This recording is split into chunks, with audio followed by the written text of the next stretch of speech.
बोलण्यासाठी मला संधी मिळाली त्याबद्दल मी पुन्हा एकदा हिस्ट्री टॉक परिवाराचे आभार मानते. आजचा जो आपला विषय आहे तो आहे शिवछत्रपती ते थोरले शाहू छत्रपती सातारा प्रांताचे योगदान. छत्रपती शिवाजी महाराज, छत्रपती संभाजी महाराज, त्याच्यानंतर तिसरे छत्रपती राजाराम महाराज आणि सातारा नगरीचे संस्थापक आणि मराठ्यांचं एक उत्तम नेतृत्व म्हणून ज्यांच्याकडे बघितलं जातं ते छत्रपती थोरले शाहू महाराज.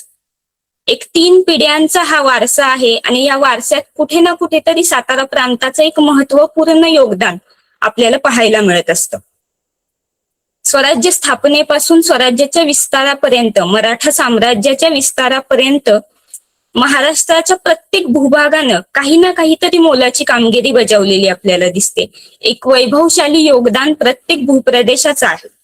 त्याच दृष्टीने आपण महाराष्ट्रातल्या सातारा जिल्ह्याकडे बघितलं तर एक इतिहास संपन्न प्रदेश म्हणून साताऱ्याकडे बघितलं जातं इतिहासाच्या पानांच्या माध्यमातून.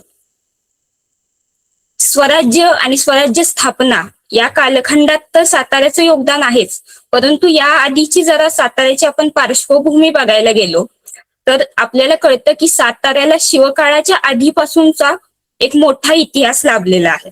आणि ती पार्श्वभूमी आपण बघताना आपल्याला प्रश्न पडतो की साताऱ्याचा इतिहास नेमका कुठपर्यंत मागे जातो. आपल्यापैकी अनेकांसाठी सातारा ही एक कर्मभूमी असेल, काहींसाठी ती जन्मभूमी असेल, तर काहींसाठी महाराष्ट्रातला एक समृद्ध भूभाग म्हणून सातारा ओळखला जात असेल. परंतु साताऱ्याचा इतिहास कुठेपर्यंत मागे जातो याचा जर आपण विचार करायला गेलो तर इतिहासाच्या पानांतून आपल्याला असं कळतं की साताऱ्याचा इतिहास हा प्रागैतिहासिक काळापर्यंत मागे जाताना दिसतो.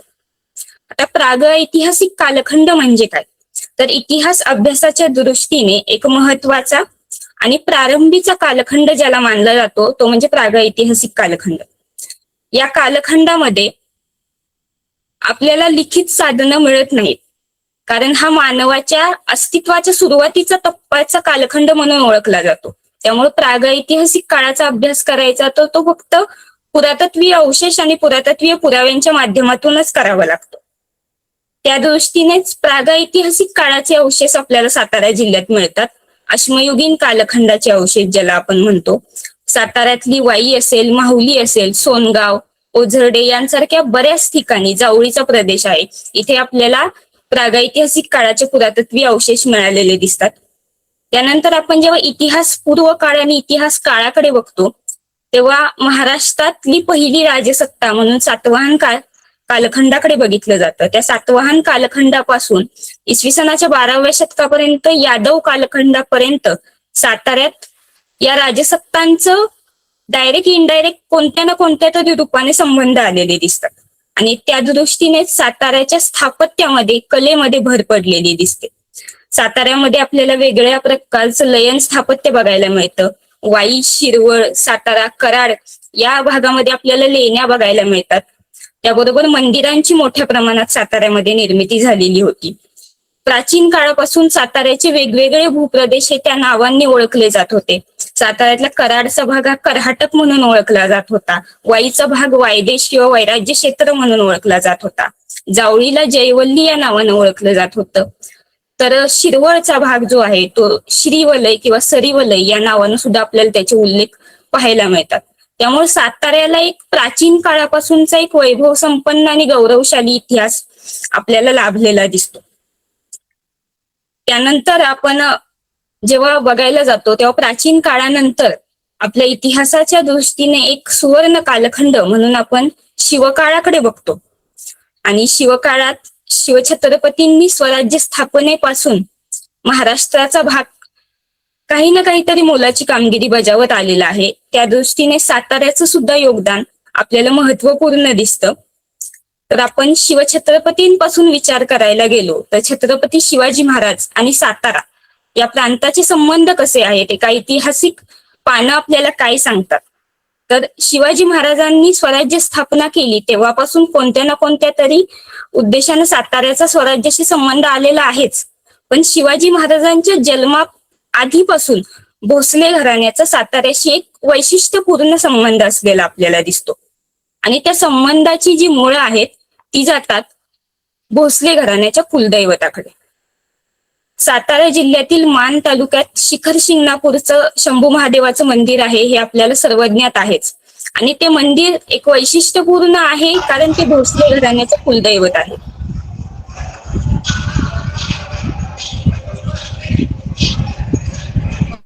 शिखर शिंगणापूरचं मंदिर, शिखर शिंगणापूरचा शंभू महादेव हा भोसले घराण्याचं कुलदैवत म्हणून ओळखला जातो. त्यामुळे भोसले घराण्याचं भोसले घराणं हे मूळचं वेरूळचं भोसले घराणं आणि त्यांचा साताऱ्यातील हा शिखर शिंगणापूरचं मंदिर त्यांनी कुलदैवत म्हणून स्वीकारलं आणि तेव्हापासून सातारा आणि भोसले घराणं यांचं एक अलौकिक नातं जोडलं गेलं असं म्हणायला नक्कीच वावगं ठरणार नाही. वेरूळचे मूल आवाज येतोय ना?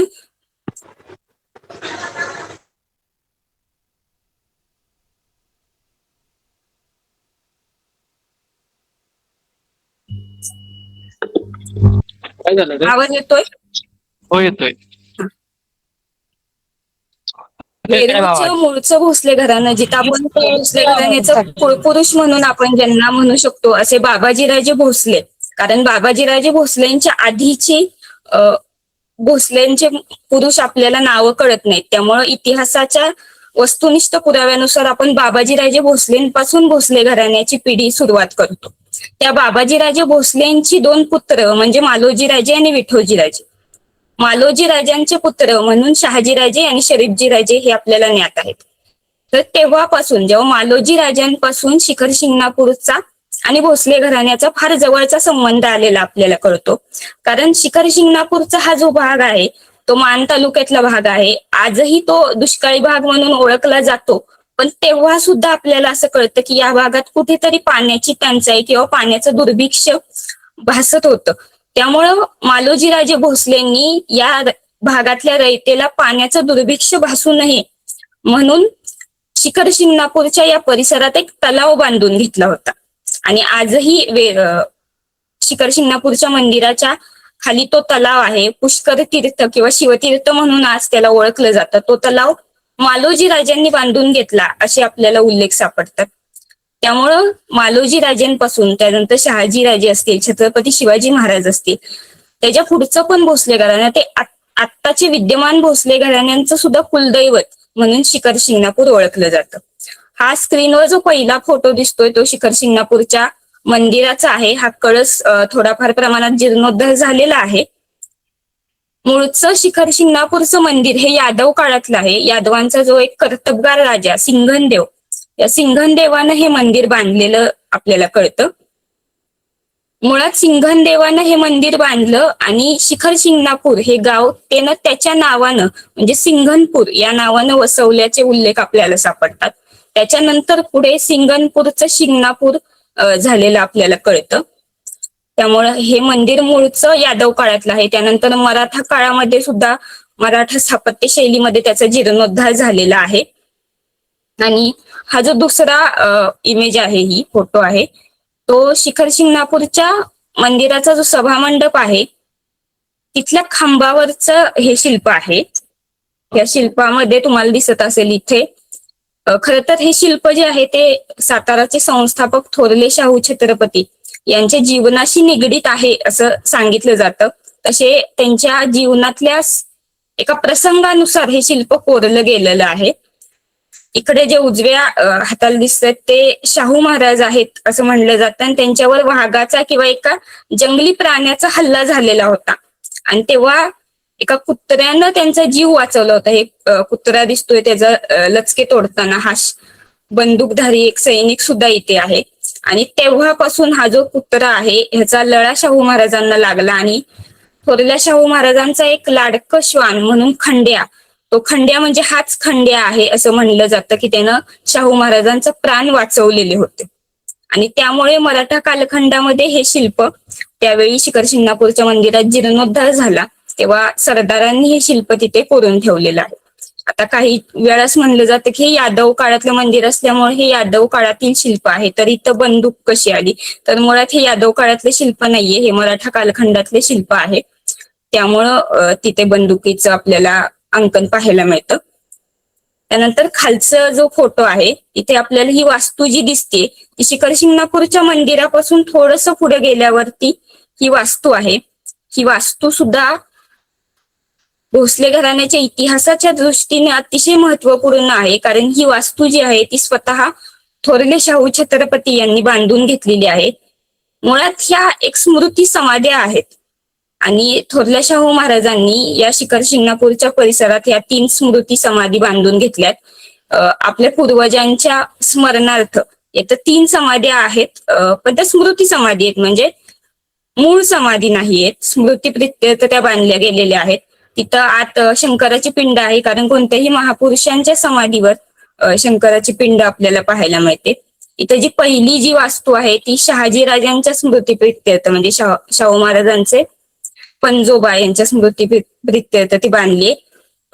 मधली आहे ती शिवाजी महाराज म्हणजे त्यांचे आजोबा, आणि तिसरी जी आहे ती शाहू छत्रपतींचे पिता संभाजी महाराज यांच्या स्मृतीसाठी शाहू महाराजांनी आपल्या महापराक्रमी भोसले घराण्यातल्या 3 पुरुषांच्या स्मृतीसाठी या 3 स्मृती समाधी बांधून घेतलेल्या आहेत.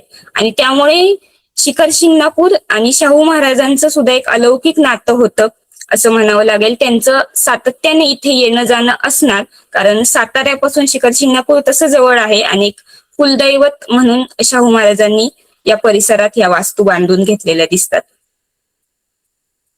यानंतर आपण पुढे बघूया छत्रपती शिवाजी महाराज आणि सातारा या दृष्टीने साताऱ्याच्या प्रांताशी महाराजांचे नातेसंबंध कसे होते, कारण सातारा हा महाराजांच्या दृष्टीने एक वैवाहिक संबंधाच्या दृष्टीने महत्वाचा ठरलेला आहे.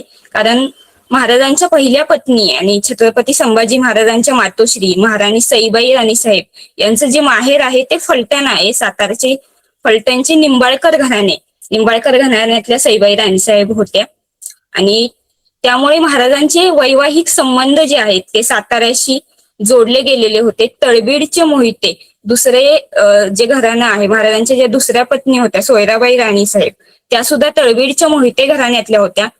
आणि त्यांचे बंधू आपल्याला माहिती हंसाजी मोहिते ते नंतर महाराजांचे सरसेनापती म्हणून हंबीरराव मोहिते म्हणून इतिहासाच्या पानात नावाजले गेले.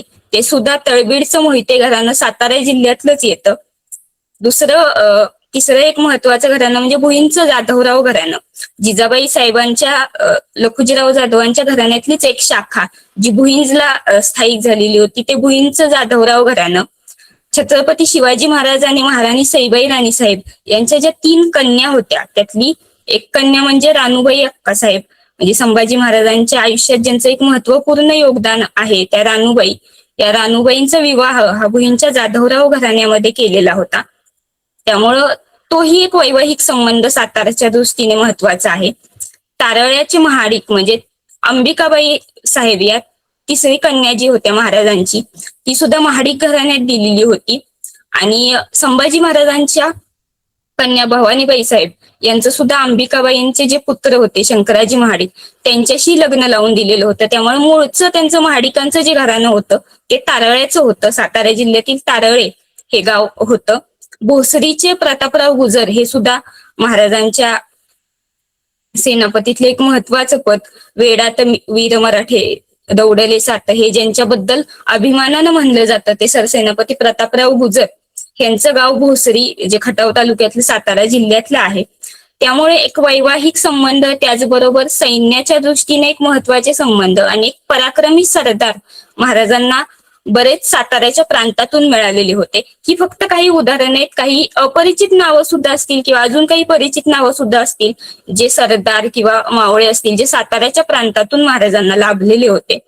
त्यामुळं एक पराक्रमी परंपरा जी आहे साताऱ्याची ती शिवकाळापासून चालत आलेली दिसते. हा जो पहिला फोटो आहे हा फलटणचा निंबाळकरांचा वाडा आहे सईबाई राणी साहेबांचा. आज सुद्धा विद्यमान निंबाळकर घराण्याचा हे आहे राम मंदिराच्या समोरच्या परिसरातला. तिथलेच हे राम मंदिराच्या तिथला फोटो आहे. हा वाठारच्या निंबाळकरांचा वाडा आहे. कुशाजी निंबाळकर यांनी वाठारच्या तिथं हा वाडा त्यांचा मानला जातो. हा सुद्धा एकदम भक्कम असा वाठारचा निंबाळकरांची गडही म्हणू शकतो आपण, कारण ही गडीच आहे. बरीचशी सुस्थितीत आहे अजून सुद्धा. मराठा चित्रशैलीतली बरीच चित्र सुद्धा या वाठारच्या निंबाळकरांच्या वाड्यामध्ये आपल्याला पाहायला मिळतात. ही तळबीडची हंबीरराव मोहितेंची समाधी आहे.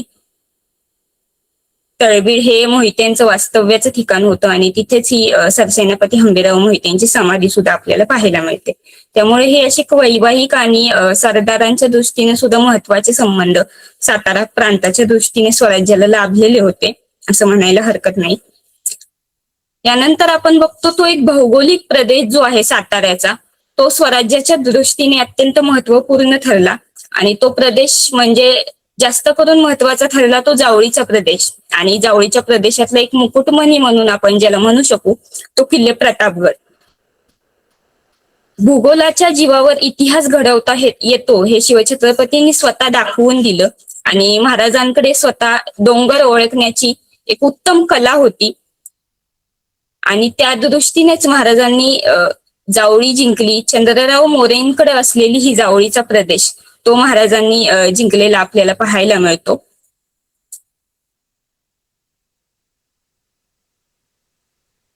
जावळीचा प्रदेश हा आजही आपण बघितलं तर घनदाट जंगल आणि भौगोलिक दृष्ट्या एक समृद्ध प्रदेश आहे आणि स्वराज्याच्या दृष्टीनं त्या प्रदेशाचं योगदान महत्वपूर्ण ठरणार आहे हे महाराजांना माहीत होतं आणि भूगोल आणि इतिहास याचा एक उत्तम वापर करण्याची कला महाराजांकडे होती आणि त्या दृष्टीनेच महाराजांनी स्वराज्यात जावळीचा समावेश करून घेतला.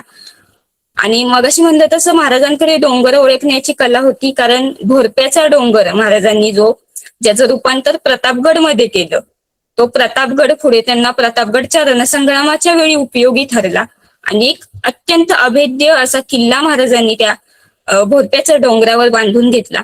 पुढे जावळीचा रायरीचा किल्ला तो सुद्धा जावळीच्या प्रांतात येत होता.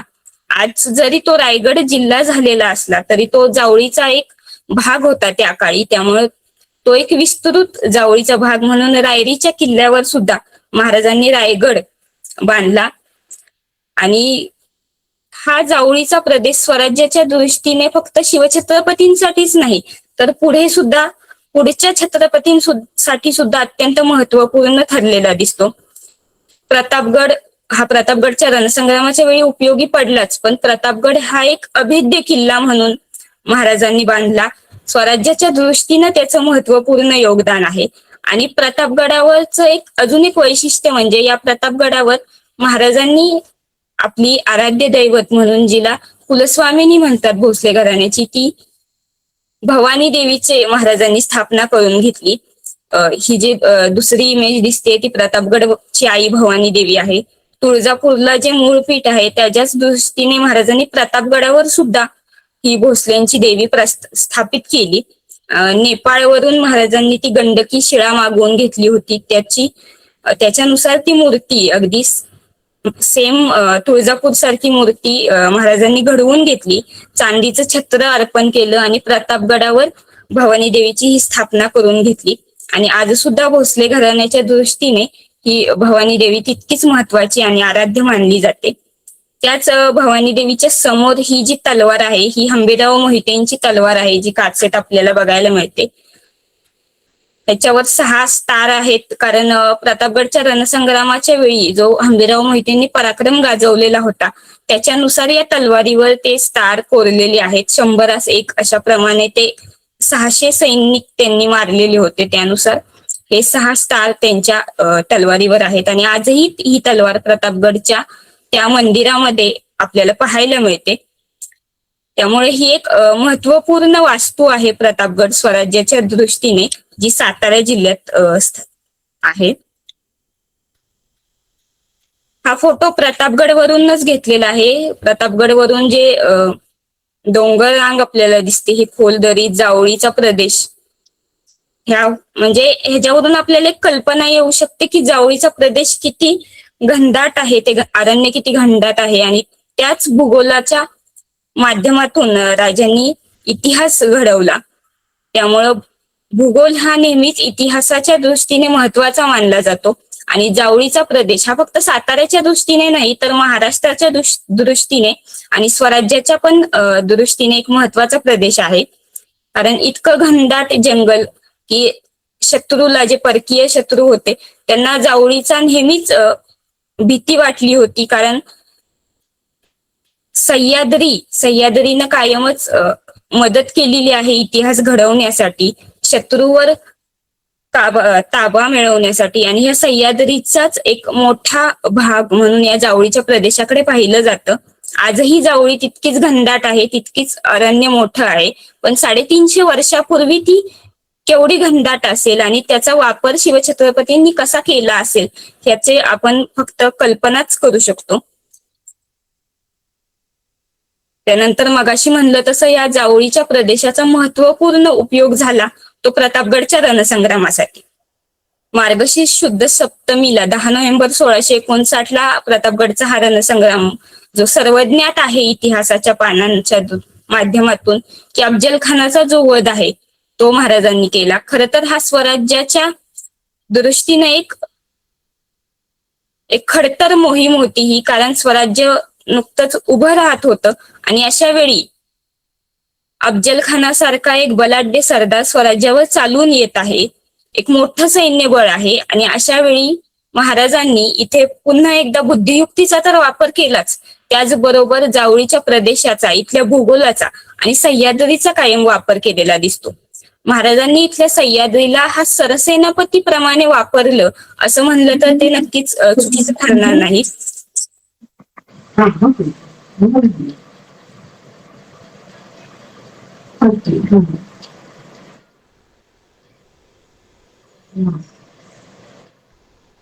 सह्याद्रीचा सरसेनापती प्रमाणे केलेला वापर आपण बघू शकतो. प्रत्येक मोहिमेमध्ये गनिमी कावा युद्धतंत्राचा वापर करताना सुद्धा महाराजांना हा सह्याद्री किती उपयुक्त ठरलेला आहे.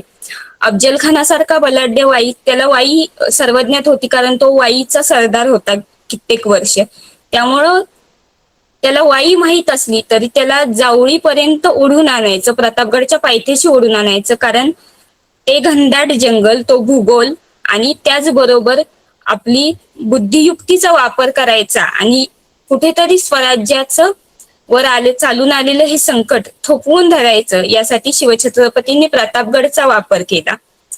महाराजांना माहित होतं की जावळी जिंकल्यानंतर या जावळीचा आपल्याला स्वराज्याच्या पायाभरणीत महत्वपूर्ण योगदान लाभणार आहे, आणि प्रतापगडच्या रणसंग्रामाच्या वेळी त्यांना ते योगदान लाभलं. कारण अफजल खान हा प्रतापगडच्या पायथ्याला चालून आला, त्याच्यानंतर महाराजांनी त्याचा वध केला, पण तरी सुद्धा त्याचं जे सैन्य होतं त्या सैन्याला नेस्तनाभूत करण्यासाठी जावळीचं जे अरण्य होतं त्या अरण्यामध्ये आपले जे सैनिक होते, मावळे होते, ते लपून बसलेले होते. त्या अरण्याचा वापर करूनच अफजल खानाचं जे सैन्य होतं त्या सैन्यावर विजय मिळवता आला. आणि त्याच दृष्टीने स्वराज्याच्या इतिहासात प्रतापगडची लढाई, प्रतापगडचा रणसंग्राम आणि अफजल खानाचं पारिपत्य महत्वाचं ठरतं, आणि त्यामध्ये जावळी आणि सातारा आणि हा सह्याद्रीचा जो मुकुटमणी म्हणू तो प्रतापगड फार महत्वाचा ठरलेला आपल्याला दिसतो. त्यानंतर आपण बघायला गेलो तर प्रतापगडचा रणसंग्राम झाल्यानंतर सुद्धा महाराज स्वस्थ बसलेले नव्हते, कारण दुसऱ्या दिवशी घोड्याला टाच मारून महाराजांनी कोल्हापूर म्हणजे पन्हाळ्यापर्यंत भगवा फडकवलेला दिसतो. पण पन्हाळ्यापर्यंत पोहोचायच्या आधी साताऱ्याच्या भूभागातले बरेच जे किल्ले होते ते महाराजांनी स्वराज्यात सामील केलेले होते, आणि त्यामुळे साताऱ्याच्या प्रदेशातले बहुतांश किल्ले जे होते, जे शिलाहार राजा भोज याने बांधलेले काही किल्ले होते, जे अभेद्य होते, जावळीच्या प्रदेशातले होते, वाईच्या प्रदेशातले होते, ते महाराजांनी स्वराज्यात दाखल केले. त्यामुळे साताऱ्याचा बहुतांश भाग हा स्वराज्यात सामील झालेला होता त्या काळात. त्यानंतर महाराजांचा साताऱ्याशी संबंध कधी आला तर किल्ल्यांच्या माध्यमातून स्वराज्याचा आणि साताऱ्याचा हा संबंध येतच होता, पण महाराजांचा एक प्रत्यक्ष जो साताऱ्याशी पुन्हा संबंध आला तो दक्षिण दिग्विजयानंतर महाराज जेव्हा स्वराज्यात परतले तेव्हा महाराजांनी काही काळ अजिंक्य ताऱ्यावर वास्तव्य केल्याचे उल्लेख आपल्याला सापडतात. साताऱ्याचा जो किल्ला होता अजिंक्य तारा, तो शिलाहार राजा भोज याच्या काळात बांधला गेलेला होता, तो महाराजांनी जिंकला. अजिंक्य तारा हे नाव सुद्धा स्वराज्याच्या माध्यमातून त्या किल्ल्यास मिळालं आहे असं सुद्धा म्हणता येतं. आणि त्या अजिंक्य तारा किल्ल्यावर महाराजांचं काही काळ वास्तव्य होतं, आणि ते वास्तव्य असताना महाराजांनी हवा पालटेच्या दृष्टीने त्यांची तब्येत थोडीशी खराब होती त्या काळात. त्यावेळी अजिंक्य ताऱ्यावर साताऱ्याच्या हवा पालटेसाठी ते अजिंक्य ताऱ्यावर होते. आणि त्या जो वास्तव्याचा काळ होता तेव्हा स्वराज्यात या भागातले काही न्यायनिवाडे असतील, या भागातलं काही कामकाज असेल, तेव्हाचा जो कारभार होता तो महाराजांनी अजिंक्य तारा किल्ल्यावरून पाहिलेला होता. आणि तेव्हा अजिंक्य तारा किल्ल्यावर असताना महाराजांनी हे तख्त किंवा ही जी गादी आहे ही वापरली होती. आणि ही जी गादी आहे ती आज सातारच्या छत्रपती शिवाजी महाराज संग्रहालयामध्ये जतन करून ठेवलेली आहे. हा जो फोटो आहे तो जुन्या वस्तू संग्रहालयातला आहे. आता नवीन वस्तू संग्रहालयात सुद्धा दालन क्रमांक 1 मध्ये हे तख्त ठेवलेलं पाहायला मिळतं. मुंबईचं जे प्रिन्स ऑफ वेल्स संग्रहालय, ज्याचं शिवाजी महाराज छत्रपती शिवाजी महाराज वस्तू संग्रहालय असं ज्याचं नामांतरण झालेलं आहे, तिथं मूळची ही तख्त किंवा ही गादी होती. आणि त्यानंतर साताऱ्याला ती मिळाली आणि सातारच्या संग्रहालयात ती जतन करून ठेवलेली आहे. त्यामुळं महाराजांचा पदस्पर्श लाभलेली आहे. आणि साताऱ्याच्या प्रांतातून महाराजांनी जो काही कारभार केला, जे काही न्यायनिवाडे असतील, जो काही कामकाज केलं, ते ह्या तख्ताच्या माध्यमातून केलं असं म्हणायला लागेल. त्यामुळं हा सुद्धा एक फार मोठी ऐतिहासिक ठेव आहे, जे आजही सातारच्या वस्तू संग्रहालयात आपल्याला पाहायला मिळते. त्यामुळे महाराजांच्या वास्तव्याची, अजिंक्य ताऱ्याची एक आठवण ह्या तख्ताच्या रूपात आपल्याला पाहायला मिळते. अगदी सोन्याच्या जरीच्या तारांनी सुद्धा विणलेलं आहे हे तख्त. आज सुद्धा ते एक त्या काळची 350 वर्षापूर्वीची कापड ज्या पद्धतीने जतन करून ठेवायला हवं त्या पद्धतीने ते संग्रहालयात जतन करून ठेवलेलं पाहायला मिळतं आपल्याला. हा साताऱ्याचा नकाशा आहे. माझ्या प्राचीन सातारा पुस्तकासाठी हा नकाशा तयार केलेला होता. या नकाशाच्या माध्यमातून आपल्याला आजचा सातारा जिल्हा दिसतो. आणि या सातारा जिल्ह्यातला प्रत्येक तालुका आणि त्या तालुका वाईज जेवढे किल्ले आहेत सातारा जिल्ह्यामध्ये, काही मंदिरांची सुद्धा नावं आहेत तिथे. पण आपण किल्ल्यांच्या दृष्टीने जर विचार करायला गेलो तर प्रत्येक तालुका वाईज इथे किल्ले आहेत. जावळी तालुक्याचा विचार करायला गेलो तर मधु मकरंदगड हे 2 जुळे किल्ले आहेत. ट्रेकिंगच्या दृष्टीने अतिशय महत्वपूर्ण किल्ले हे मानले जातात.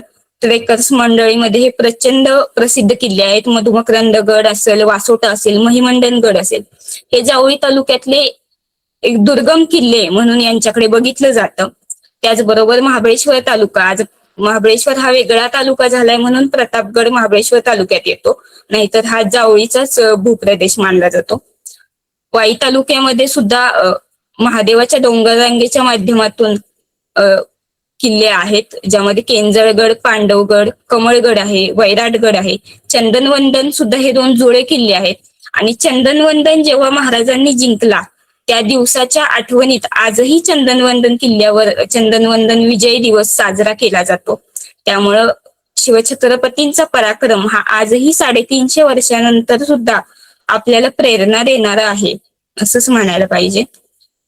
खंडाळ्यात सुद्धा सुभान मंगळची गडी आहे, जी शिरवळचा भुईकोट म्हणून ओळखली जाते. ते सुभान मंगळचा सुद्धा रणसंग्राम जो आहे तो सुद्धा स्वराज्याच्या दृष्टीने महत्वाचा आहे.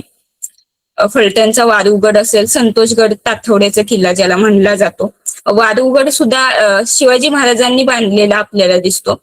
नांदगिरीचा किल्ला कोरेगाव तालुक्यातला आहे, कल्याणगड, तो सुद्धा महाराजांनी जिंकला. त्याला नांदगिरीचा किल्ला म्हणून आधी ओळखलं जात होतं, त्याला नंतर कल्याणगड असं नामकरण केलं. ते सुद्धा स्वराज्याच्या काळात ते नामकरण केलेलं दिसतं.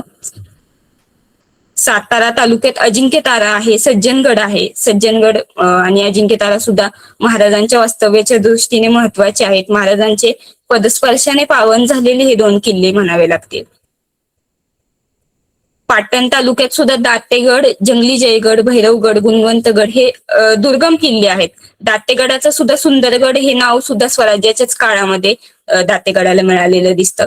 कराडमधला वसंतगड जो तळबीड म्हणजे हंबीरराव मोहितेंची जी समाधी आहे तिथूनच वरती जो दिसतो तो वसंतगड सुद्धा साताऱ्याच्या दृष्टीने महत्वाचा आहे. आणि वसंतगड महाराष्ट्राच्या सुद्धा इतिहासाच्या दृष्टीने एक महत्वपूर्ण मानला जातो, कारण वसंतगडावरचं जे एक मंदिर आहे ते एक वैशिष्ट्यपूर्ण स्वरूपाचं मंदिर आहे. वसंतगडावर चंद्रसेन महाराजांचं एक मंदिर आहे, जे त्या भागातलं कुलदैवत म्हणून पूजलं जातं. पण महाराष्ट्रातलं एक दैत्य मंदिर म्हणून विशेष करून वसंतगडावरच्या त्या मंदिराकडे बघितलं जातं. कारण चंद्रसेन महाराज हे एक दैत्य होते. लंकाधिपती जे रावण आहे त्यांचा भाचा म्हणून चंद्रसेन महाराज ज्यांचं नाव पुराण कथांमध्ये येतं. आणि वसंतगडावरच्या त्या अरण्यामध्ये ते तपश्चर्या करत असताना त्यांना रामायणाच्या कालखंडात बाण लागल्यामुळे त्यांचे दोन्ही हात तुटले आणि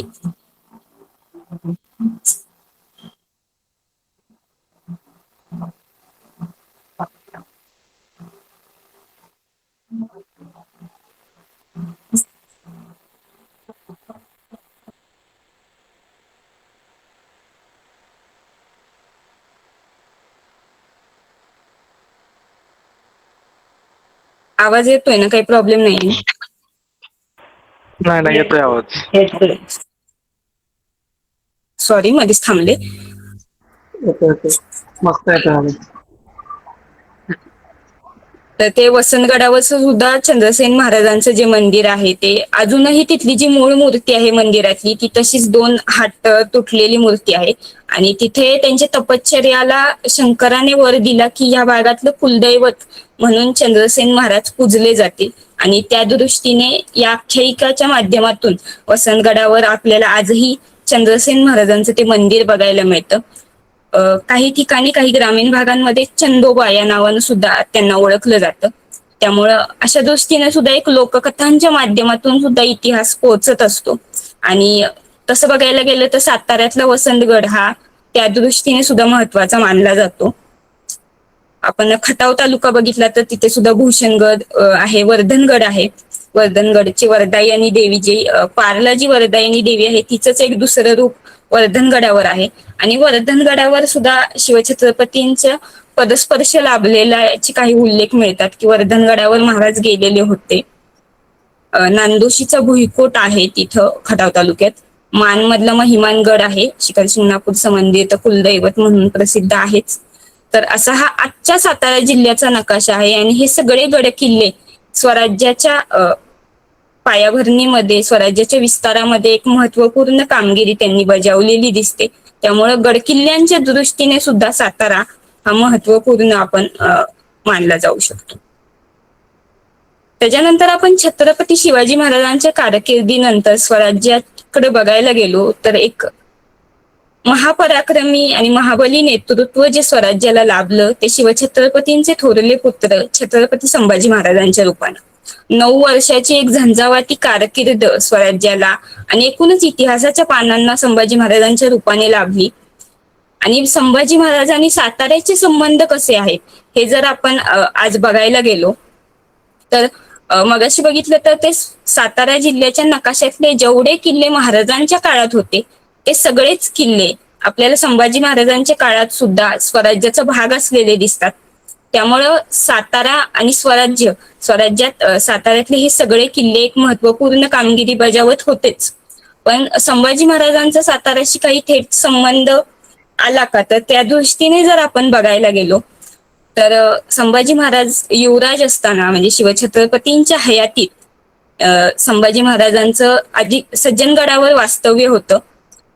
त्याचबरोबर महाराजांनी जेव्हा अजिंक्यताऱ्यावर वास्तव्य केलेलं होतं हवा पालटेच्या दृष्टीने त्यावेळी संभाजी महाराजांचं सुद्धा काही दिवस अजिंक्यताऱ्यावर वास्तव्य होतं असे आपल्याला काही उल्लेख मिळतात. त्यामुळे अजिंक्यताऱ्यावर सुद्धा संभाजी महाराज प्रत्यक्ष आलेले असतील असं म्हणायला हरकत नाही.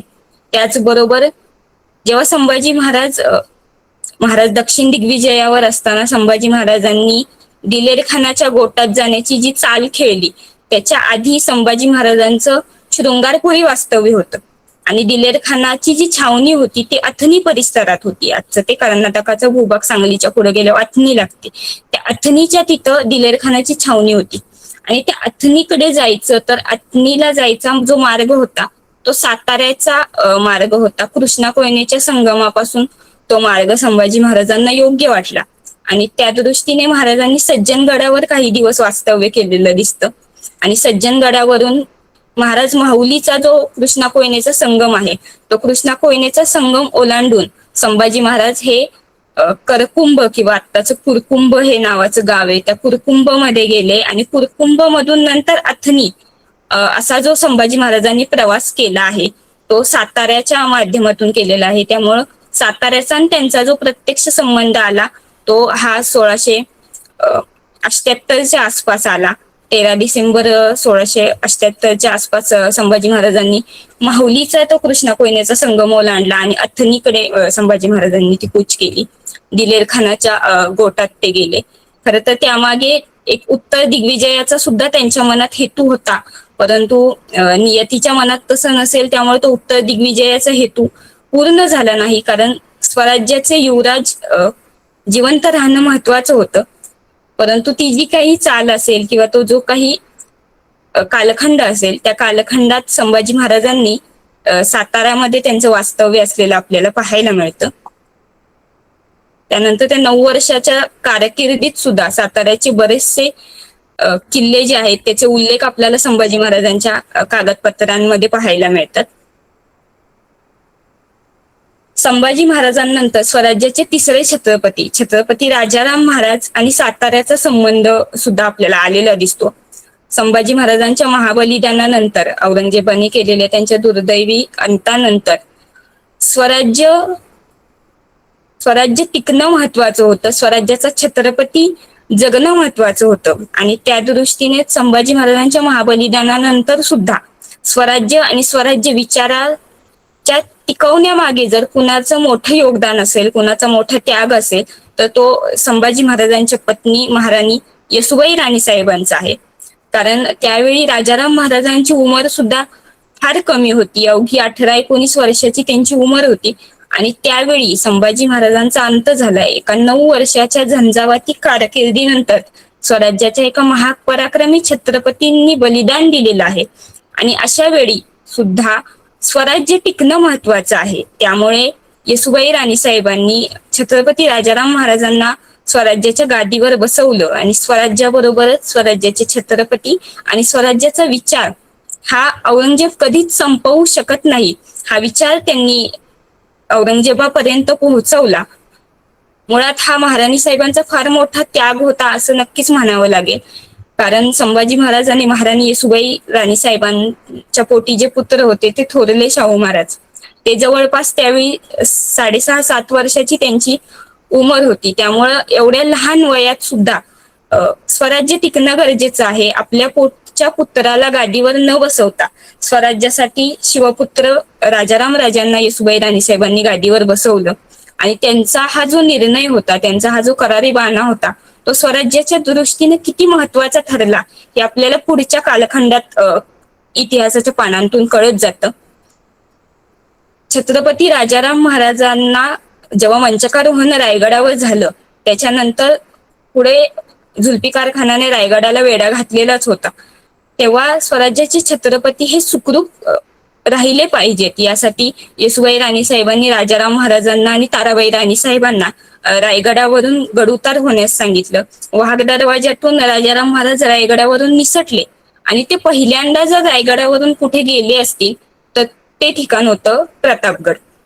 जावळीतला प्रतापगड हे एक सुरक्षित ठिकाण होतं कारण जिंजीचा प्रवास करायचा होता, पण आधी रायगडावरून निसटून रायगडापासून जे अंतर कमी होतं ते प्रतापगडाचं होतं आणि प्रतापगडावर राजाराम महाराजांचं पहिलं वास्तव्य तिथं रायगडानंतरच राहिलं आणि स्वराज्याचे छत्रपती निसटले ही खबर मुघलांच्या सैन्याला मिळाली. तसंच प्रतापगडला सुद्धा राजाराम महाराज पोहोचल्यानंतर वेढा पडलेला आपल्याला दिसतो.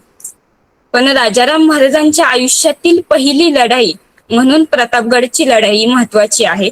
कारण मुघलांचा वेढा पडलेला असताना सुद्धा राजाराम महाराजांनी स्वराज्याच्या या तिसऱ्या छत्रपतींनी जो निर्णय घेतला तो म्हणजे मुघलांविरुद्ध लढाई करण्याचा.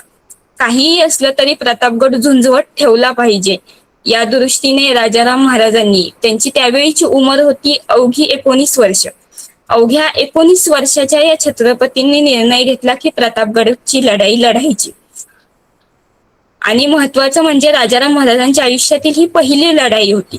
कारण 19 वर्षाची अशीही त्यांची उमर लहानच होती, वय लहान होतं, पण संभाजी महाराजांच्या 9 वर्षाच्या एका झंझावाती कारकिर्दीमध्ये कुठल्या तरी मोहिमेवर आघाडीवर जाण्याची जी संधी होती किंवा गरज कधी राजाराम महाराजांना भासती नाही, कारण स्वराज्य संभाजी महाराजांच्या कारकिर्दीत एक भक्कम स्थितीत होतं. संभाजी महाराजांसारखा एक महापराक्रमी छत्रपती होता, महापराक्रमी सरदार होते. अशा वेळी त्यांच्या धाकट्या बंधूंना एवढ्या लहान वयात लढाईवर जाण्याची त्या 9 वर्षात कधीच गरज भासली नव्हती. त्यामुळं संभाजी महाराजांच्या महाबलिदानानंतर राजाराम महाराजांनी जेव्हा प्रतापगडाकडे कूच केली, त्यावेळी मुघलांविरुद्ध राजाराम महाराजांना या वयाच्या 19व्या वर्षी लढावं लागलं आणि त्यांच्या जीवनातली ती पहिली लढाई प्रतापगडावर झाली. आणि आपण जेव्हा सातारा प्रांताचं योगदान म्हणतो, तर त्या दृष्टीने स्वराज्याच्या या तिसऱ्या छत्रपतींच्या आयुष्यातील पहिली लढाई ही साताऱ्याच्या प्रांतातील होती, ती म्हणजे प्रतापगडची लढाई. या लढाईत स्वतः राजाराम महाराज यांनी हत्तीवरून नेतृत्व केल्याचे उल्लेख आपल्याला सापडतात. राजाराम महाराजांचा स्वतःचा एक हत्ती होता, त्यांचा एक विश्वासू माहूत होता. त्या माहुतानं भर मुघलांच्या सैन्यामध्ये तो हत्ती राजाराम महाराजांचा घातलेला होता. राजाराम महाराजांना ही युद्धकला चांगली ज्ञात होती, त्या दृष्टीनेच त्यांनी युद्ध हे लढलेलं होतं. पण दुर्दैवानं प्रतापगडची ही लढाई मराठी जिंकू शकले नाहीत, कारण मुळात 500-600 सैनिक असतील त्यावेळी राजाराम महाराजांकडे, आणि मुघलांचं जे सैन्य होतं ते 5 ते 6 हजाराच्या आकड्यांमध्ये होतं. त्यामुळे कुठेच तुलना ही होऊ शकत नव्हती. दुर्दैवाने ही लढाई हरली असली, राजाराम महाराजांनी मग प्रतापगडावरून सुखरूप पलायन केलं. संताजी घोरपडे, धनाजी जाधवराव आणि बरेच विश्वासू सरदार असतील, नातेवाईक असतील, हे राजाराम महाराजांच्या बरोबर होते. त्यांनी त्यांना प्रतापगडावरून निसटण्यास मदत केली, कारण काहीही झालं तरी स्वराज्याचा विचार टिकवण्यासाठी स्वराज्याचे छत्रपती टिकले पाहिजेत, आणि यासाठी राजाराम महाराजांची जी सुरक्षितता होती ती सगळ्यात महत्वाची होती, हे स्वराज्यातल्या निष्ठावंतांना माहीत होतं. आणि म्हणून त्यांनी राजाराम महाराजांना सुखरूप प्रतापगडावरून हलवलं. राजाराम महाराजांनाही हे ठाऊक होतं की प्रतापगडची लढाई मराठे तितक्या प्रमाणात जिंकू शकणार नाहीत, परंतु औरंगजेबापर्यंत या प्रतापगडच्या लढाईमुळं एक संदेश पोहोचला की संभाजी महाराजांच्या मृत्यूनंतर सुद्धा तो स्वराज्य संपवू शकत नव्हता, स्वराज्य विचार संपवू शकत नव्हता. मराठे आजही त्यांच्या अस्तित्वासाठी लढायला तेवढेच ताकदवान होते, आणि हे राजाराम महाराजांनी स्वतः वयाच्या 19व्या वर्षी हत्तीवरून लढाई लढत औरंगजेबाच्या सैन्याला, मुघलांच्या त्या सैन्याला दाखवून दिलं. आणि ते दाखवून दिले त्याची सुरुवात जी आहे ती साताऱ्याच्या प्रांतातून झाली. आणि म्हणूनच ही जी 1689 नंतरची ही जी पहिली लढाई आहे, जूनचा तो महिना होता, जून 1689, तेव्हापासून मराठ्यांच्या एका स्वातंत्र्य युद्धाची सुरुवात झालेली होती. आणि त्या सुरुवातीचं जे रणशिंग होतं ते पहिल्यांदा साताऱ्याच्या भूमीतून फुंकलं गेलं असं म्हणायला हरकत नाही, कारण प्रतापगडावरून राजाराम महाराजांनी निसटले, त्याच्यानंतर ते पुन्हा साताऱ्याच्याच प्रांतात काही दिवस वास्तव्याला होते. प्रतापगडावरून ते वासोट्यास गेले. वासोटा हा आजही तेवढाच दुर्गम आहे, घनदाट आहे. आजही ट्रेकर्स मध्ये तो प्रसिद्ध आहे, कारण वासोटा सारखा निसर्गरम्य तर तो आहेच, पण त्याचबरोबर तो दुर्गम आहे, एक घनदाट जंगल आहे. सह्याद्रीचं एक अरण्य आणि स्वराज्याचा कारावास म्हणून वासोट्याकडे पाहिलं जातं. त्या वासोट्याच्या किल्ल्यावर राजाराम महाराजांनी आश्रय घेतला काही दिवस, कारण सह्याद्रीच्या या खडतर प्रदेशात, या दुर्गम अरण्यात मुघलांचं सैन्य पोहोचू शकणार नाही हे मराठ्यांना माहित होतं. शिवछत्रपतींपासून या सह्याद्रीचा उपयोग केलेला दिसतो स्वराज्यानं, तोच उपयोग पुढे त्यांच्या पुत्रांनी केलेला दिसतो. राजाराम महाराजांना सुद्धा हा सह्याद्रीचा प्रदेश तेवढाच ज्ञात होता, त्यांनी त्याचा योग्य उपयोग करून घेतला. वासोट्यावरून सुद्धा राजाराम महाराज पुन्हा अजिंक्य ताऱ्यावर गेल्याचे उल्लेख आपल्याला दिसतात. अजिंक्य ताऱ्यावर त्यांनी बरेच दिवस वास्तव्य केलेलं दिसतं. आणि मग अजिंक्य ताऱ्यानंतर त्यांचा सुरू झाला होता तो जिंजीचा प्रवास. त्यानंतर काही महिन्यांनी ते जिंजीला पोहोचले, आणि जिंजी आजच्या तामिळनाडूतील जिंजी ही स्वराज्याची तिसरी राजधानी म्हणून गौरवली गेली. परंतु रायगडावरून निसटल्यानंतर, त्या वाघ दरवाजा मधून बाहेर पडल्यानंतर राजाराम महाराजांच्या आयुष्यात एक महत्वाची जी भूमिका होती ती साताराच्या या प्रांतानं आपल्याला बजावलेली दिसते. आणि महादेवाच्या डोंगररांगेचा आधार जो होता तो स्वराज्याच्या या तिसऱ्या छत्रपतींनी घेतलेला दिसतो, कारण साताराच्या प्रदेशातील जे किल्ले आहेत ते महादेवाच्या डोंगररांगेमध्ये येतात. आणि ही जी महादेवाची डोंगररांग आहे ती जे किल्ल्यांची ती एक लिंक आहे. वाईचा जो तो प्रदेश आहे तो तर तो केंजळगड, पांडवगड असेल, रायरेश्वर, ही महादेवाची डोंगरा अगदी लिंकड आहे. म्हणजे एका समोरासमोर ते किल्ले आपल्याला दिसतात. त्यामुळं ह्या महादेवाच्या डोंगररांगेचा एक मोठा आधार छत्रपती राजाराम महाराजांना झालेला दिसतो. आणि राजाराम महाराज आणि सातारा हा एक महत्वाचा संबंध आपल्याला प्रस्थापित झालेला दिसतो. आता राजाराम महाराजांच्या कारकिर्दीनंतर सुद्धा खूप बरीच वर्ष गेलेली दिसतात आपल्याला. कारण जवळपास 6 महिने येसुबाई राणीसाहेबांनी रायगड लढवलेला दिसतो जुल्फिकार खानाच्या विरोधात. आणि त्यानंतर येसुबाई राणीसाहेब आणि त्यांचे पुत्र, जे अवघी 7 वर्ष उमर होती थोरल्या शाहू महाराजांची, ते नंतर औरंगजेबाच्या कैदेत अडकलेले दिसतात. आणि नंतर राजाराम महाराजांनी जिंजीतून कारभार केलेला आहे. अजिंक्यतारा सुद्धा काही काळ राजधानी म्हणून केलेली होती ताराबाई राणीसाहेबांनी. ताराबाई राणीसाहेबांचं सुद्धा अजिंक्यताऱ्यावर काही वेळ वास्तव्य होतं. आणि औरंगजेबाला मराठ्यांचं एक स्वातंत्र्य युद्ध काय असतं ह्याची जाणीव ह्या सगळ्या मधल्या कालखंडात झालेली आहे. पण त्याच्यानंतर आपण जेव्हा थोरल्या शाहू महाराजांकडे बघतो, तो कालखंड 1707 साली जेव्हा औरंगजेबाचा मृत्यू झाला, त्यावेळी शाहू महाराज हे औरंगजेबाच्या कैदेतून बाहेर पडलेले आहेत. कारण तोपर्यंत ते औरंगजेबाच्या कैदेत होते. महाराणी येसुबाई राणीसाहेब सुद्धा औरंगजेबाच्या कैदेत होत्या. तोपर्यंत राजाराम महाराजांनी स्वराज्य अत्यंत भक्कमपणे लढवलं. त्याच्यानंतर त्यांच्या मृत्यूनंतर महाराणी ताराराणी साहेबांनी, त्याचबरोबर संताजी घोरपडे, धनाजी जाधवराव आणि मराठ्यांच्या बऱ्याच पराक्रमी सरदारांनी औरंगजेबाविरुद्ध एक लढा दिलेला होता. मराठ्यांचं हे वर्चस्वाचं एक पर्व होतं त्या काळचं, जे औरंगजेबा सोबत लढलेलं होतं. कारण त्याला ह्याची जाणीव झालेली होती की संभाजी महाराजांच्या मृत्यूनंतर सुद्धा आपण स्वराज्य संपवू शकलेलो नाहीये. पण तरी सुद्धा त्याच्या मृत्यूपर्यंत ही झुंज ही द्यावी लागलेली होती. त्यानंतर 1707 जेव्हा औरंगजेबाचा मृत्यू झालाय, त्यावेळी थोरल्या शाहू महाराजांची त्याच्या कैदेतून सुटका झालेली आहे. पण तरीही येसुबाई राणीसाहेबांची सुटका काही झालेली नव्हती. फक्त थोरले शाहू महाराज हे औरंगजेबाच्या कैदेतून सुटले आणि ते स्वराज्यात दाखल झाले. त्यावेळी थोरल्या शाहू महाराजांच्या समोर खरं तर शून्य होतं. कारण स्वराज्यातले, महाराष्ट्रातले महत्वाचे जे किल्ले होते, महत्वाचा जो भूप्रदेश होता, तो सगळा गेलेला होता. त्यामुळे शाहू महाराजांकडे शून्यातून सुरुवात करण्याव्यतिरिक्त दुसरा मार्ग नव्हता. आणि मुळात महत्वाची गोष्ट म्हणजे त्यांनी ती शून्यातून सुरुवात केली. आणि त्या शून्यातून सुरुवातीमागे जी महत्वपूर्ण भूमिका जी बजावलेली आहे, ती साताऱ्याच्या भूप्रदेशाने बजावलेली आपल्याला दिसते. कारण शाहू महाराजांनी 1708 साली त्यांची सुटका झाल्यानंतर त्यांनी जो आपला राज्याभिषेक करून घेतलेला आहे, तो साताऱ्याच्या प्रदेशात करून घेतला आहे. सातारा ही स्वराज्याची 4थी राजधानी म्हणून नावारूपास आलेली आहे, ती थोरल्या शाहू महाराजांच्या माध्यमातून. आणि इथूनच जेव्हापासून शाहू महाराजांचा राज्याभिषेक झालाय, तिथूनच मराठ्यांच्या वर्चस्वाचं एक झंझावाती पर्व सुरू झालेलं आपल्याला दिसतं. स्वराज्याचं स्थापनेपासूनच जे साताऱ्याचं योगदान आहे ते महत्वाचं आहेच. पण जेव्हापासून शाहू महाराजांनी साताऱ्यात प्रवेश केलेला आहे, तेव्हापासून इतिहासाच्या पानांमध्ये साताऱ्याला एक महत्वपूर्ण स्थान लाभलेलं आपल्याला दिसतं. हे थोरल्या शाहू महाराजांचं चित्र आहे. मराठा चित्रशैलीतल्या चित्रावरूनच केलेलं हे रिक्रिएशन आहे थोरल्या शाहू महाराजांचं, जो छत्रपती शिवाजी महाराज संग्रहालय सातारचं आहे. तिथं हे चित्र आपल्याला पाहायला मिळतं. तरुणपणीचे युवा अवस्थेतील शाहू महाराज आहेत घोड्यावरचे, त्यांच्या हातात भाला आपल्याला दिसतो. ही शाहू महाराजांच्या राज्यमुद्रेचा एक शिक्का आहे. श्री वर्धिष्णुर विक्रमे विष्णू सा मूर्तिरीव वामनी शंभो सुतोरीव मुद्रा शिवराजस्य राजते, ही शाहू महाराजांची राजमुद्रा होती. आणि इथं आपण बघू शकतो की शंभू सुतोरीव म्हणजे छत्रपती संभाजी महाराजांचे पुत्र म्हणून आपल्या पित्याचं नाव त्यांनी आपल्या राजमुद्रेत गुंफलेलं दिसतं. आणि मुद्रा शिवराजस्य राजते, इथं आपल्याला शाहू महाराजांचं शाहू म्हणून नाव दिसत नाही.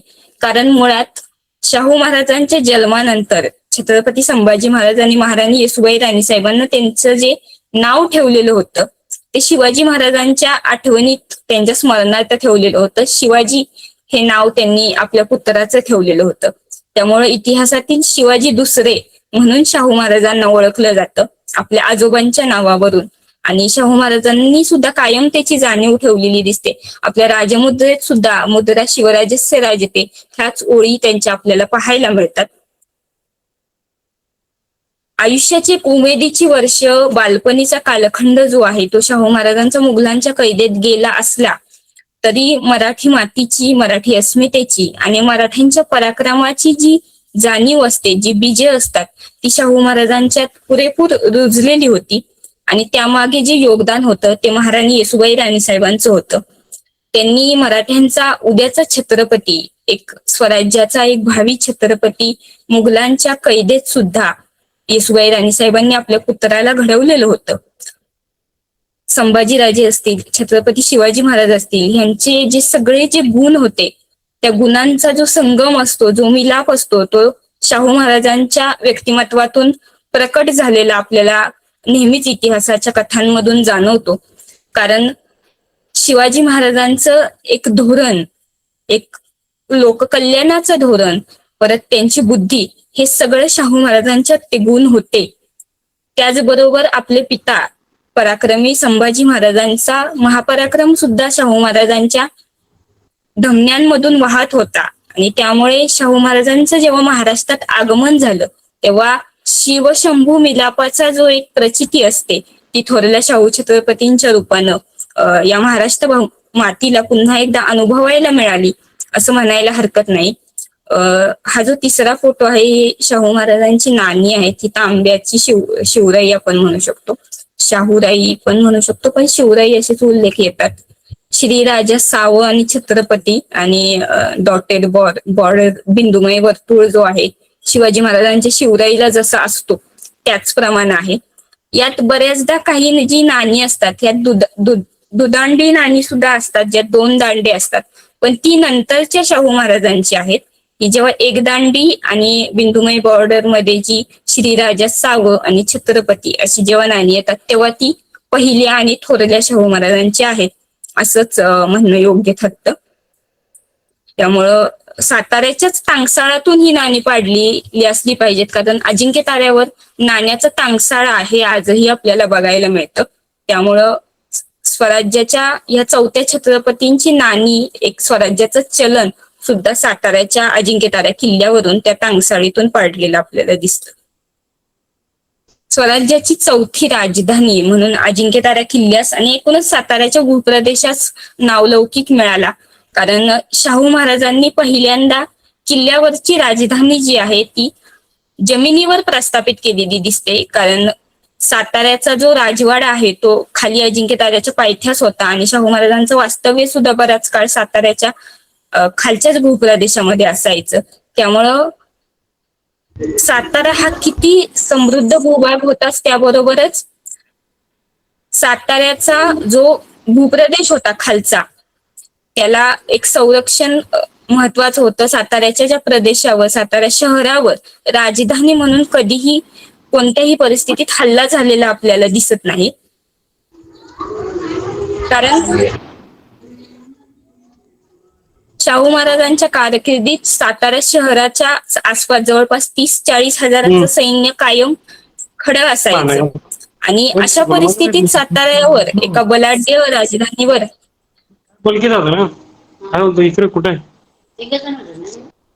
एका या बलाढ्य राजधानीवर हल्ला होणं नक्कीच स्वाभाविक नव्हतं. कारण बऱ्याचदा असा प्रश्न पडतो की साताऱ्यावर कधीच हल्ला झालेला नाही शाहू महाराजांच्या कारकिर्दीत तरी, कारण शाहू महाराजांचं वर्चस्व त्यांनी तेवढं प्रस्थापित केलेलं होतं. आणि त्याचबरोबर साताऱ्याचा भौगोलिक प्रदेश हाही महत्वाचा होता. अजिंक्य ताऱ्याच्याच बरोबर जी मगाशी म्हणलं तसं महादेवाच्या डोंगररांगेचा एक मोठा जो आधार आहे तो साताऱ्याच्या जिल्ह्याला होता. एक डोंगर रांगेचं जे कडं असतं ते कडं साताऱ्याला लाभलेलं होतं. सह्याद्रीचं जावळीचा दुर्गम प्रदेश साताऱ्यात होता.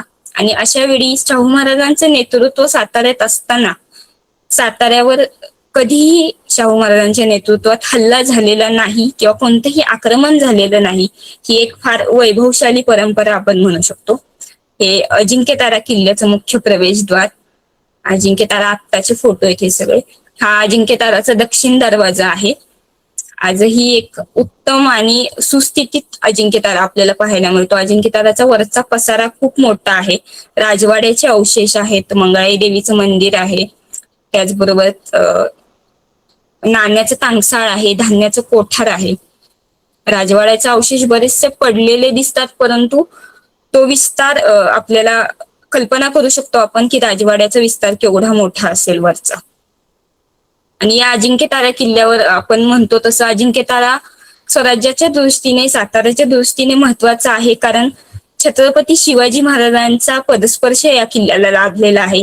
संभाजी महाराज असतील, राजाराम महाराज, महाराणी ताराराणी साहेब आणि त्यानंतर थोरले शाहू महाराज, भोसले घराण्याच्या 3 पिढ्या, स्वराज्याचे 4 छत्रपती यांच्या पदस्पर्शाने पावन झालेली ही साताऱ्याची भूमी आहे आणि ही स्वराज्याची 4थी राजधानी म्हणून अजिंक्यताऱ्याकडे आपण पाहिलं जातं.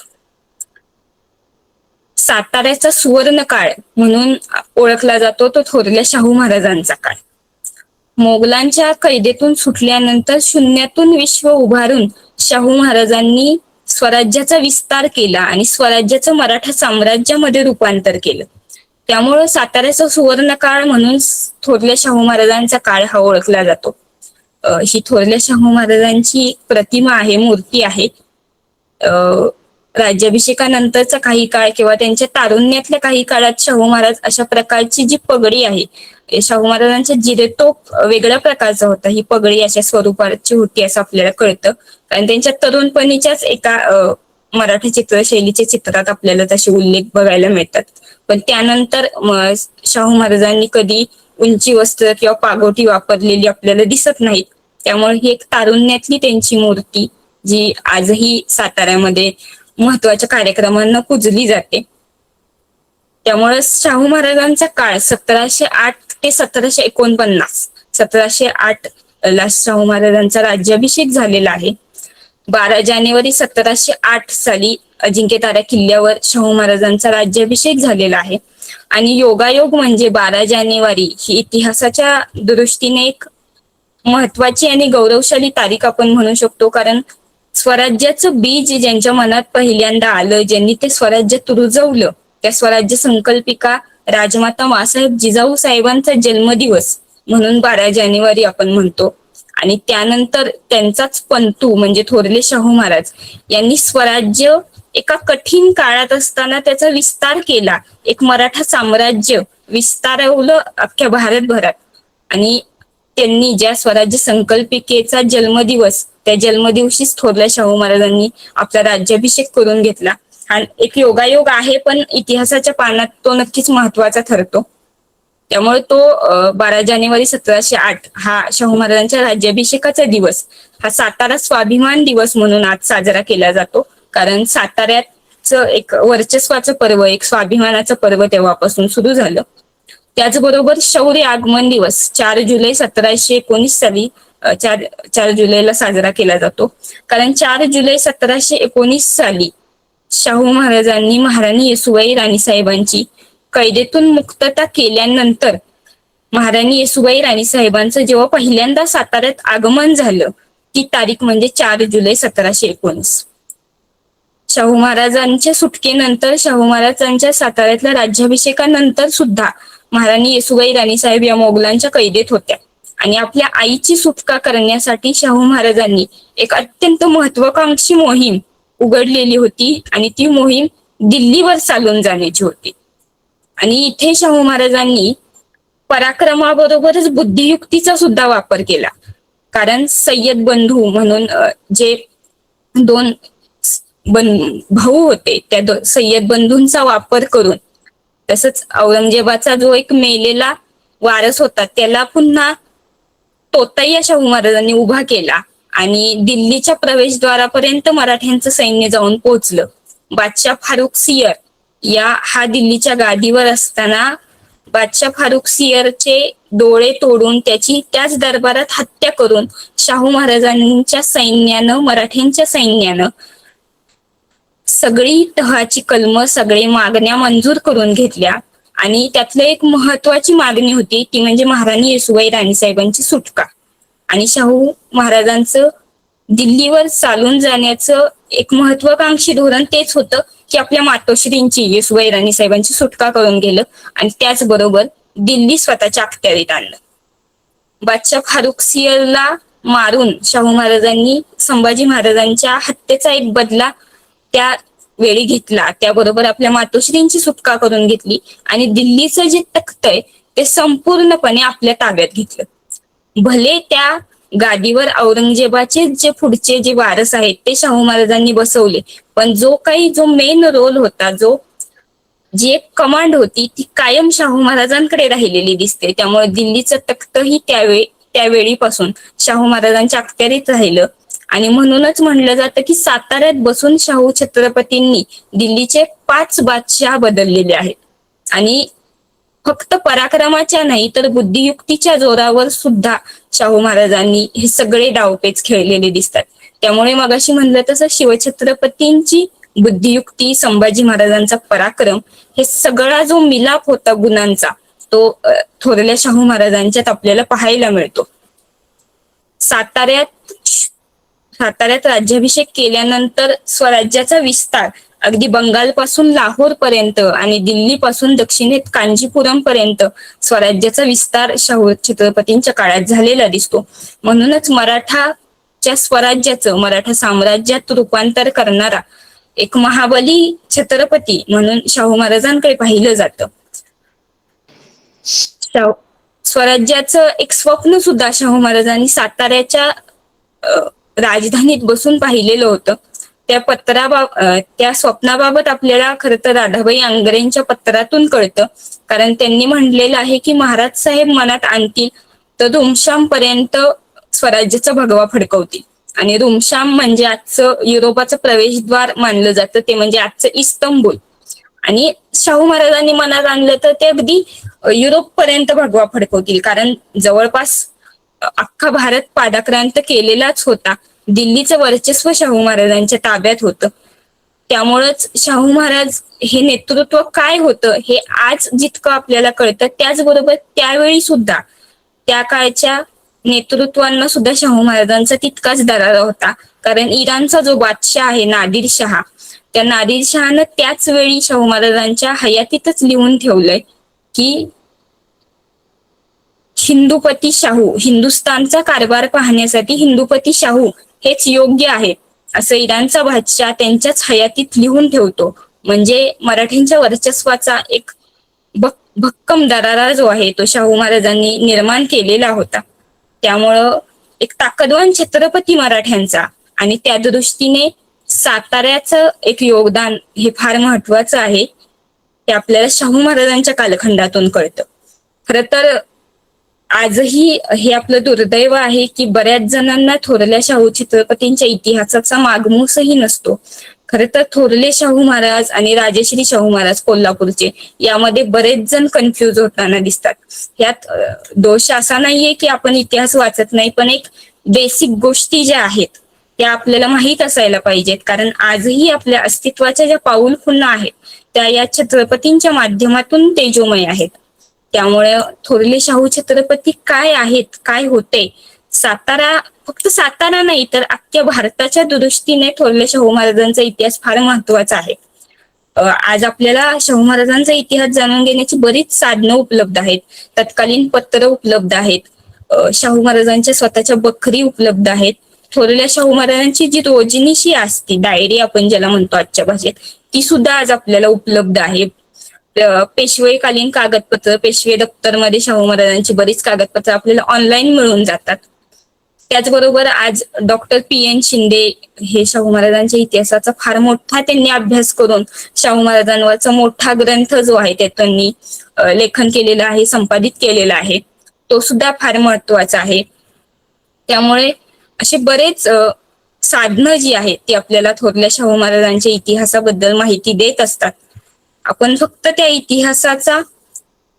इतिहासाच्या पाऊलखुणा समजून घेतल्या पाहिजेत, त्या इतिहास कथा आपण जाणून घेतल्या पाहिजेत, तरच आपल्याला हा एक सुवर्ण कालखंड काय ह्याच्या बाबतीत आपल्याला समजू शकेल. थोरल्या शाहू छत्रपतींचा काळ हा मराठ्यांच्या दृष्टीने सुवर्ण काळ होताच, पराक्रमाचा एक काळ होता, पण त्याचबरोबर साताऱ्याला पराक्रमाबरोबरच कला स्थापत्याचा एक मोठा वारसा लाभला, तो थोरल्या शाहू महाराजांच्या काळात. म्हणूनच मराठा चित्रशैलीची निर्मिती झाली आणि मराठा चित्रशैलीचं केंद्र म्हणून सातारा नावारूपास आला. स्क्रीनवर जी दिसत आहेत ती सगळी मराठा चित्रशैलीतली चित्र आहेत. वाईमधली काही चित्र आहेत, हे मेनवलीच्या वाड्यातले चित्र आहे, हे सातारच्या माझ्याच घरासमोरच एक विष्णू मंदिर आहे, त्याच्यातली ही मराठा चित्रशैलीची चित्र आहेत. म्हणजे मराठा चित्रशैली ही नावारूपास येऊ शकली ती थोरल्या शाहू छत्रपतींच्या काळात. कारण जेव्हा एखादा कला बहरायला, एखादी कला किंवा एखादं स्थापत्य बहरायचं असतं, तेव्हा त्या राजाला स्थैर्य लागतं. आणि ते स्थैर्य लाभलं ते मराठ्यांच्या कालखंडात, मराठ्यांच्या साम्राज्याच्या कालखंडात. कारण थोरल्या शाहू महाराजांच्या रूपानं एक स्थैर्य जे असतं ते महाराष्ट्राला लाभलं, साताऱ्याला लाभलं. आणि त्यामुळं एक कला डेव्हलप व्हायला जी असती तो वेळ मिळाला. कारण शिवछत्रपती आणि संभाजी महाराजांचा जो कालखंड असेल तो झंझावाती कालखंड होता. तिथे स्वराज्याच्या रयतेचं संरक्षण महत्वाचं होतं. तिथं स्वराज्य मोठं होणं आणि प्रत्येकाचं हित जपणं महत्वाचं होतं. परंतु थोरल्या शाहू महाराजांच्या काळात एक एवढं मोठं वर्चस्व निर्माण झालं की भारतभर त्यांचा दरारा निर्माण झाला आणि बरीचशी आक्रमणं ही त्या काळात झालेली नव्हती. कारण मी मगाशी म्हणलं तसं साताऱ्यावर सुद्धा एक सुद्धा आक्रमण झालं नाही. एक स्थैर्य लाभलं मराठ्यांना. कारण दिल्ली स्वतः थोरल्या शाहू महाराजांच्या अखत्यारीत होती.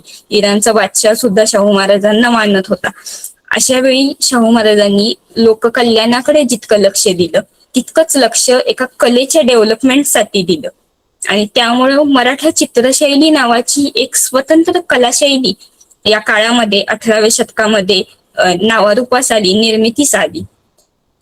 जेव्हा आधुनिक कालखंडामध्ये मराठा चित्रशैलीची चित्र समोर येऊ लागली, जेव्हा मराठा चित्रशैली खरं तर मुळात डेव्हलप कुठं झाली तर मराठ्यांचे सरदारांचे वाडे बांधले जाऊ लागले. त्या वाड्यांच्या भिंतींवर ही चित्र रेखाटली जाऊ लागली. शाहू महाराजांच्या काळात शिवराम चितारींसारखे बरेचसे नामवंत चित्रकार होते. त्या चित्रकारांनी काही कागदांवर सुद्धा काढलेली चित्र आहेत, पण जास्त करून भिंतींवरती ही चित्र काढली गेली. त्यामुळे मराठा वॉल पेंटिंग्स म्हणूनच ही मराठी चित्रशैली नावारूपास आली. त्यामुळे जेव्हा हे वाड्यांच्या भिंती आणि ही चित्र जेव्हा आधुनिक कालखंडामध्ये लोकांच्या समोर आली, ब्रिटिशांच्या समोर आली, तेव्हा अनेक अभ्यासकांमध्ये किंवा अनेक लोकांमध्ये अशी हे होती की मराठी चित्रशैली ही एक स्वतंत्र चित्रशैली नसून ती बऱ्याचशा राजस्थानी चित्रशैली असेल, पहाडी असेल किंवा मुघल चित्रशैली सुद्धा त्या काळात अस्तित्वात होती, तिचं एक मिक्सचर म्हणून मराठा चित्रशैली डेव्हलप झाली, अशी अनेक जणांची मतं होती. परंतु जेव्हा मराठी चित्रशैलीचा योग्य अभ्यास झाला तेव्हा बऱ्याचशा संशोधकांनी, अभ्यासकांनी मराठी चित्रशैली ही एक स्वतंत्र चित्रशैली आहे आणि ती मराठ्यांच्या कालखंडात डेव्हलप झाली, त्यांनी ती डेव्हलप केली, हा निष्कर्ष निघलेला आपल्याला दिसतो. आणि तो मराठ्यांच्या इतिहासाच्या दृष्टीने, साताऱ्याच्या इतिहासाच्या दृष्टीने फार महत्वाचा आहे. त्याच वेळी 1946च्या काळात बडोदा म्युझियमचे जे क्युरेटर होते, हर्मन गोएट्स म्हणून एक जर्मन अधिकारी होते, ते एक कलेचे अभ्यासक होते. त्यांनी मराठा चित्रशैलीवर एक फार मोठा प्रबंध निर्माण केला आणि हर्मन गोएट्स यांचं फार मोठं योगदान आहे की त्यांनी सर्वप्रथम सिद्ध केलं की ही जी चित्रशैली 18व्या शतकात निर्मिती झाली आहे ती एक स्वतंत्र चित्रशैली आहे, जिच्यामध्ये दुसऱ्या कुठल्याही चित्रशैलीचा मिलाप नाहीये. आणि ती स्वतः मराठ्यांनी किंवा मराठ्यांच्या कलाकारांनी पेशव्यांच्या काळात ही जास्त करून नावारूपास आलेली आहे, हे त्यांनी त्यांच्या प्रबंधाच्या माध्यमातून मांडलं. त्यानंतर सुद्धा डॉक्टर कमल चव्हाण, बी.के. आपटे यांसारखे बरेच कलेचे, इतिहासाचे अभ्यासक आहेत, यांनी सुद्धा मराठी चित्रशैलीवर अभ्यास केला आणि भारताला दिलेली एक मोठी देणगी म्हणून मराठा चित्रशैलीकडे बघितलं जातं, हे या माध्यमातून सिद्ध झालं. आणि आज मराठी चित्रशैली आपल्याला बऱ्याच ठिकाणी पाहायला मिळते. ज्यामध्ये साताऱ्याचं योगदान फार महत्वाचं आहे, कारण राजधानीच्या ठिकाणातूनच एखाद्या चित्रशैलीची, एखाद्या नवनिर्मितीची उदय होऊ शकतो. आणि त्यामुळे आजही साताऱ्याचे जे जुना नवा राजवाडा आहे तो असेल, आदालतवाड्यामध्ये सुद्धा काही चित्र आहेत. अशी बरीच चित्र साताऱ्यामध्ये आपल्याला पाहायला मिळतात. वाईमध्ये सगळ्यात जास्त मराठा चित्रशैली डेव्हलप झाली. वाईमध्ये पेशव्यांचं वास्तव्य होतं. रास्ते असतील, मराठी घराण्यातले सरदार असतील, यांचे जे वाडे होते त्या वाड्यांच्या भिंतीवर मराठा चित्रशैलीची बरीचशी चित्रे ही रेखाटली गेली, जी आजही आपल्याला सुस्थितीमध्ये पाहायला मिळतात. त्याचबरोबर नाशिक असेल, नाशिकला चांदवड वगैरे वाडे आहेत मराठ्यांचे, तिथे सुद्धा ही चित्र मोठ्या प्रमाणात रेखाटली गेली. सांगली, मिरज या भागामध्ये, म्हणजे जवळपास पश्चिम महाराष्ट्रामध्ये मराठी चित्रशैली फार मोठ्या प्रमाणात डेव्हलप झालेली पाहायला मिळते. पण त्याचा जो एक उगम आहे तो सातारा प्रांताच्या दृष्टीने महत्वाचा आहे. आणि ही आपण चित्र बघू शकतो, बरीचशी देवदेवतांची चित्र आहे. गणपती असेल, ही महिषासूर मर्दिनी दुर्गा आपण म्हणू शकतो, हे वाईच्याच वाड्यातलं एक चित्र आहे. हा हनुमान आहे, हा विष्णू आहे. मेनवलीच्या नाना फडणीस वाड्यातल्या त्या भिंतीवर हा विष्णूचं चित्र आहे. एक बटूचं चित्र आहे, हा पण विष्णूच आहे, त्या विष्णूचं चित्र आहे. मराठा चित्रशैलीचं एक वैशिष्ट्य म्हणजे जेव्हा एखादी चित्रशैली निर्माण होत असते त्यावेळी ती चित्र निर्माण होण्यासाठी त्याच्यावर जो प्रभाव पडतो तो तत्कालीन परिस्थितीचा, तत्कालीन कलाकारांचा आणि त्या काळच्या सगळ्या वातावरणाचा प्रभाव त्या कलेवर पडत असतो. त्यामुळं मराठा चित्रशैलीमध्ये जी चित्र आपल्याला महत्वाची पाहायला मिळतात ती शक्यतो देवदेवतांची आहेत, पौराणिक कथा आहेत, त्यामध्ये वेगवेगळ्या आख्यायिका आहेत आणि विशेष करून जे मराठ्यांचे छत्रपती आहेत त्यांची एक महत्वाची चित्र आपल्याला मराठी चित्रशैलीत पाहायला मिळतात. थोरले शाहू महाराज यांची बरीचशी चित्र जी आहेत ती मराठा चित्रशैलीमध्ये अनेक चित्रकारांनी निर्माण केलेली आहेत. आणि मी म्हणलं तसं तत्कालीन संस्कृतीचा, तत्कालीन वातावरणाचा प्रभाव जो आहे तो पडत असतो एखाद्या कलेवरती. कारण 18व्या शतकात जी व्यक्ती जी आहे, माणूस आहे, स्त्री आहे, हा जसे राहत होते त्यांची वेशभूषा ज्या पद्धतीने होती त्या पद्धतीनेच वेशभूषा आपल्याला तत्कालीन चित्रामध्ये पाहायला मिळते. भले मग ती देवदेवतांची चित्र असत, पुराणातल्या आख्यायिका असोत किंवा वेगवेगळ्या पारंपरिक चित्र असोत. जेव्हा त्या काळात 18व्या शतकात स्त्रियांमध्ये नऊवारी नेसायची पद्धत होती, कपाळी चंद्रकोर लावायची पद्धत होती, पुरुषांमध्ये शक्यतो धोतर हा पोशाख असायचा. त्यामुळे देवदेवतांची सुद्धा जी चित्र रेखाटली गेली किंवा बरेचसे वादनाचे प्रसंग आहेत काही ठिकाणी, काही नृत्याचे पण प्रसंग आहेत, डान्स सीन सुद्धा पेंटिंग केलेले आहेत. त्यावेळी बऱ्याचशा जे स्त्री रेखाटन आहेत त्यामध्ये ती नऊवारी साडी, ती कपाळीची चंद्रकोर, पेशवे काळातला तो आंबाडा, हीच वेशभूषा आपल्याला त्या चित्रामध्ये पाहायला मिळते. देवदेवतांच्या चित्रामध्ये सुद्धा धोतर आपल्याला पाहायला मिळतं, मुकुट असेल किंवा वाड्याचे जे महिरपी वगैरे असतात त्या महिरपी आहे अशा त्या तशाच चित्रशैलीमध्ये रेखाटलेल्या दिसतात. त्यामुळे माणसाचं राहणीमान जसं आहे, त्याची जी परिस्थिती आहे, त्याची जी संस्कृती, त्या संस्कृतीचं एक प्रतिबिंब जे आहे ते चित्राच्या माध्यमातून, त्या कलेच्या माध्यमातून आपल्याला मराठी चित्रशैलीमध्ये पाहायला मिळतं. मराठी चित्रशैलीवर बरंच संशोधन होणं गरजेचं आहे. तरीही आपल्याला आजही मराठा वॉल पेंटिंग्स असतील, बरेचसे रिसर्च पेपरमध्ये आपल्याला त्याच्याविषयी वाचायला मिळतं. परंतु ही पेंटिंग्स आहेत, पुण्यामध्ये सुद्धा शनिवार वाड्यामध्ये असतील बरीच पेंटिंग आपल्याला पाहायला मिळतात. त्याचं कन्झर्वेशन पण तितकंच गरजेचं आहे, कारण पुढच्या पिढीपर्यंत आपण अजूनही ते फोटोज दाखवणार आहोत की ती भिंतीवरची चित्र प्रत्यक्षात बघायला मिळणार आहेत, याच्याविषयी जागरूक राहणं गरजेचं आहे. त्यामुळं ह्याचं कन्झर्वेशन खूप महत्वाचं आहे. मराठा चित्रशैली बरोबरच एका महत्वाच्या कलेचा उगम झाला तो म्हणजे मराठा स्थापत्य शैली.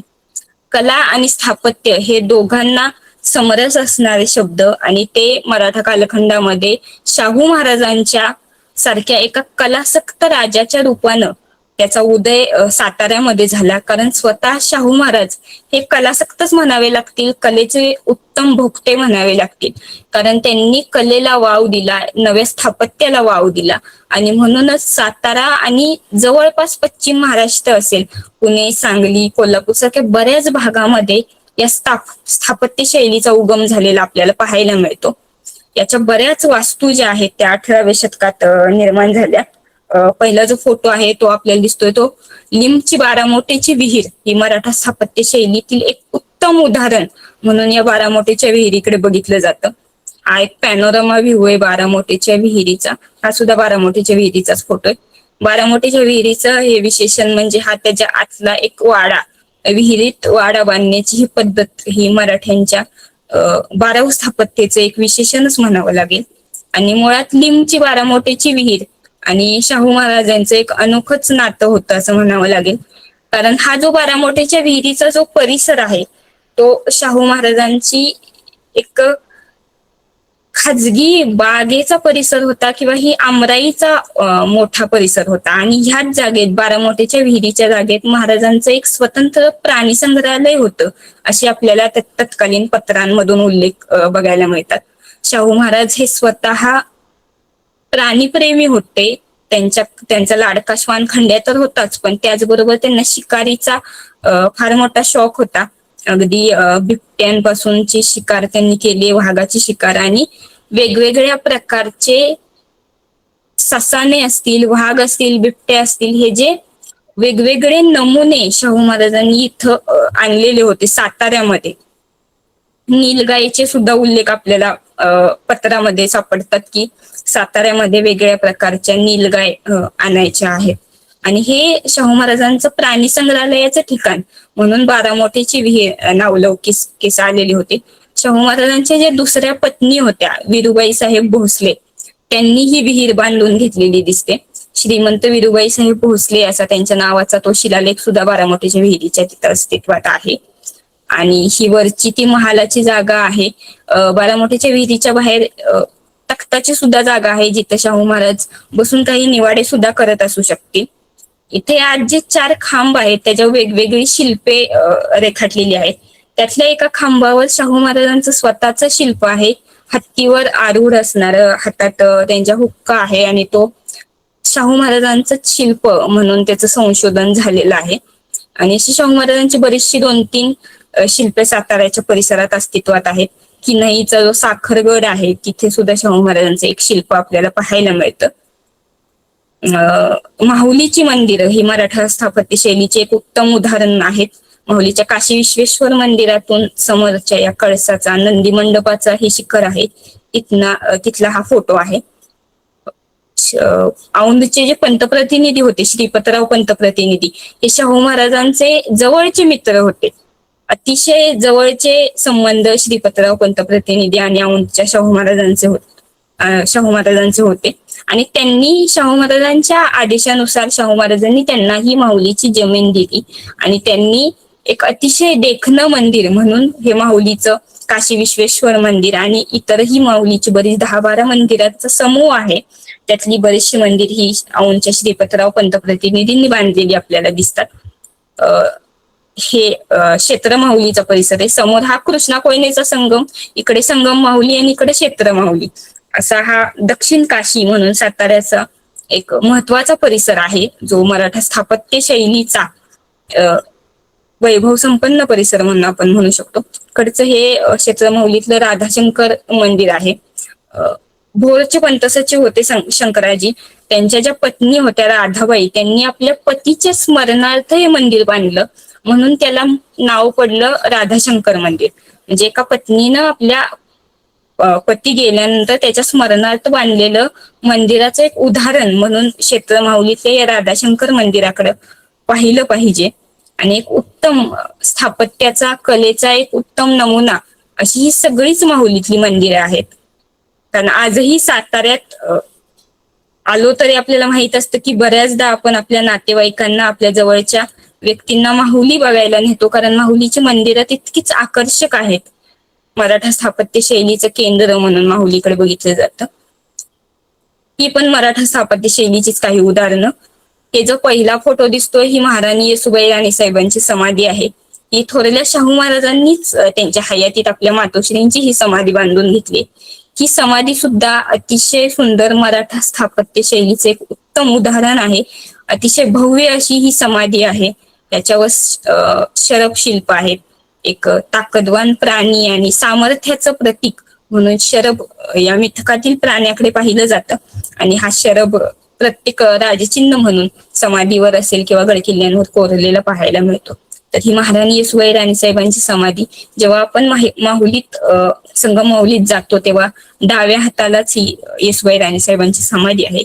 अलीकडेच 4-5 किंवा 3-4 वर्षांपूर्वी ह्या समाधीचा शोध लागला. म्हणजे ही समाधी अस्तित्वात होती पण ही समाधी येसूबाई राणीसाहेबांचीच आहे याचा एक वस्तुनिष्ठ पुरावा आपल्याकडे नव्हता. तो मिळाल्यामुळे ही येसूबाई राणीसाहेबांची समाधी आहे हे पटलं. ह्याची माहिती झाली.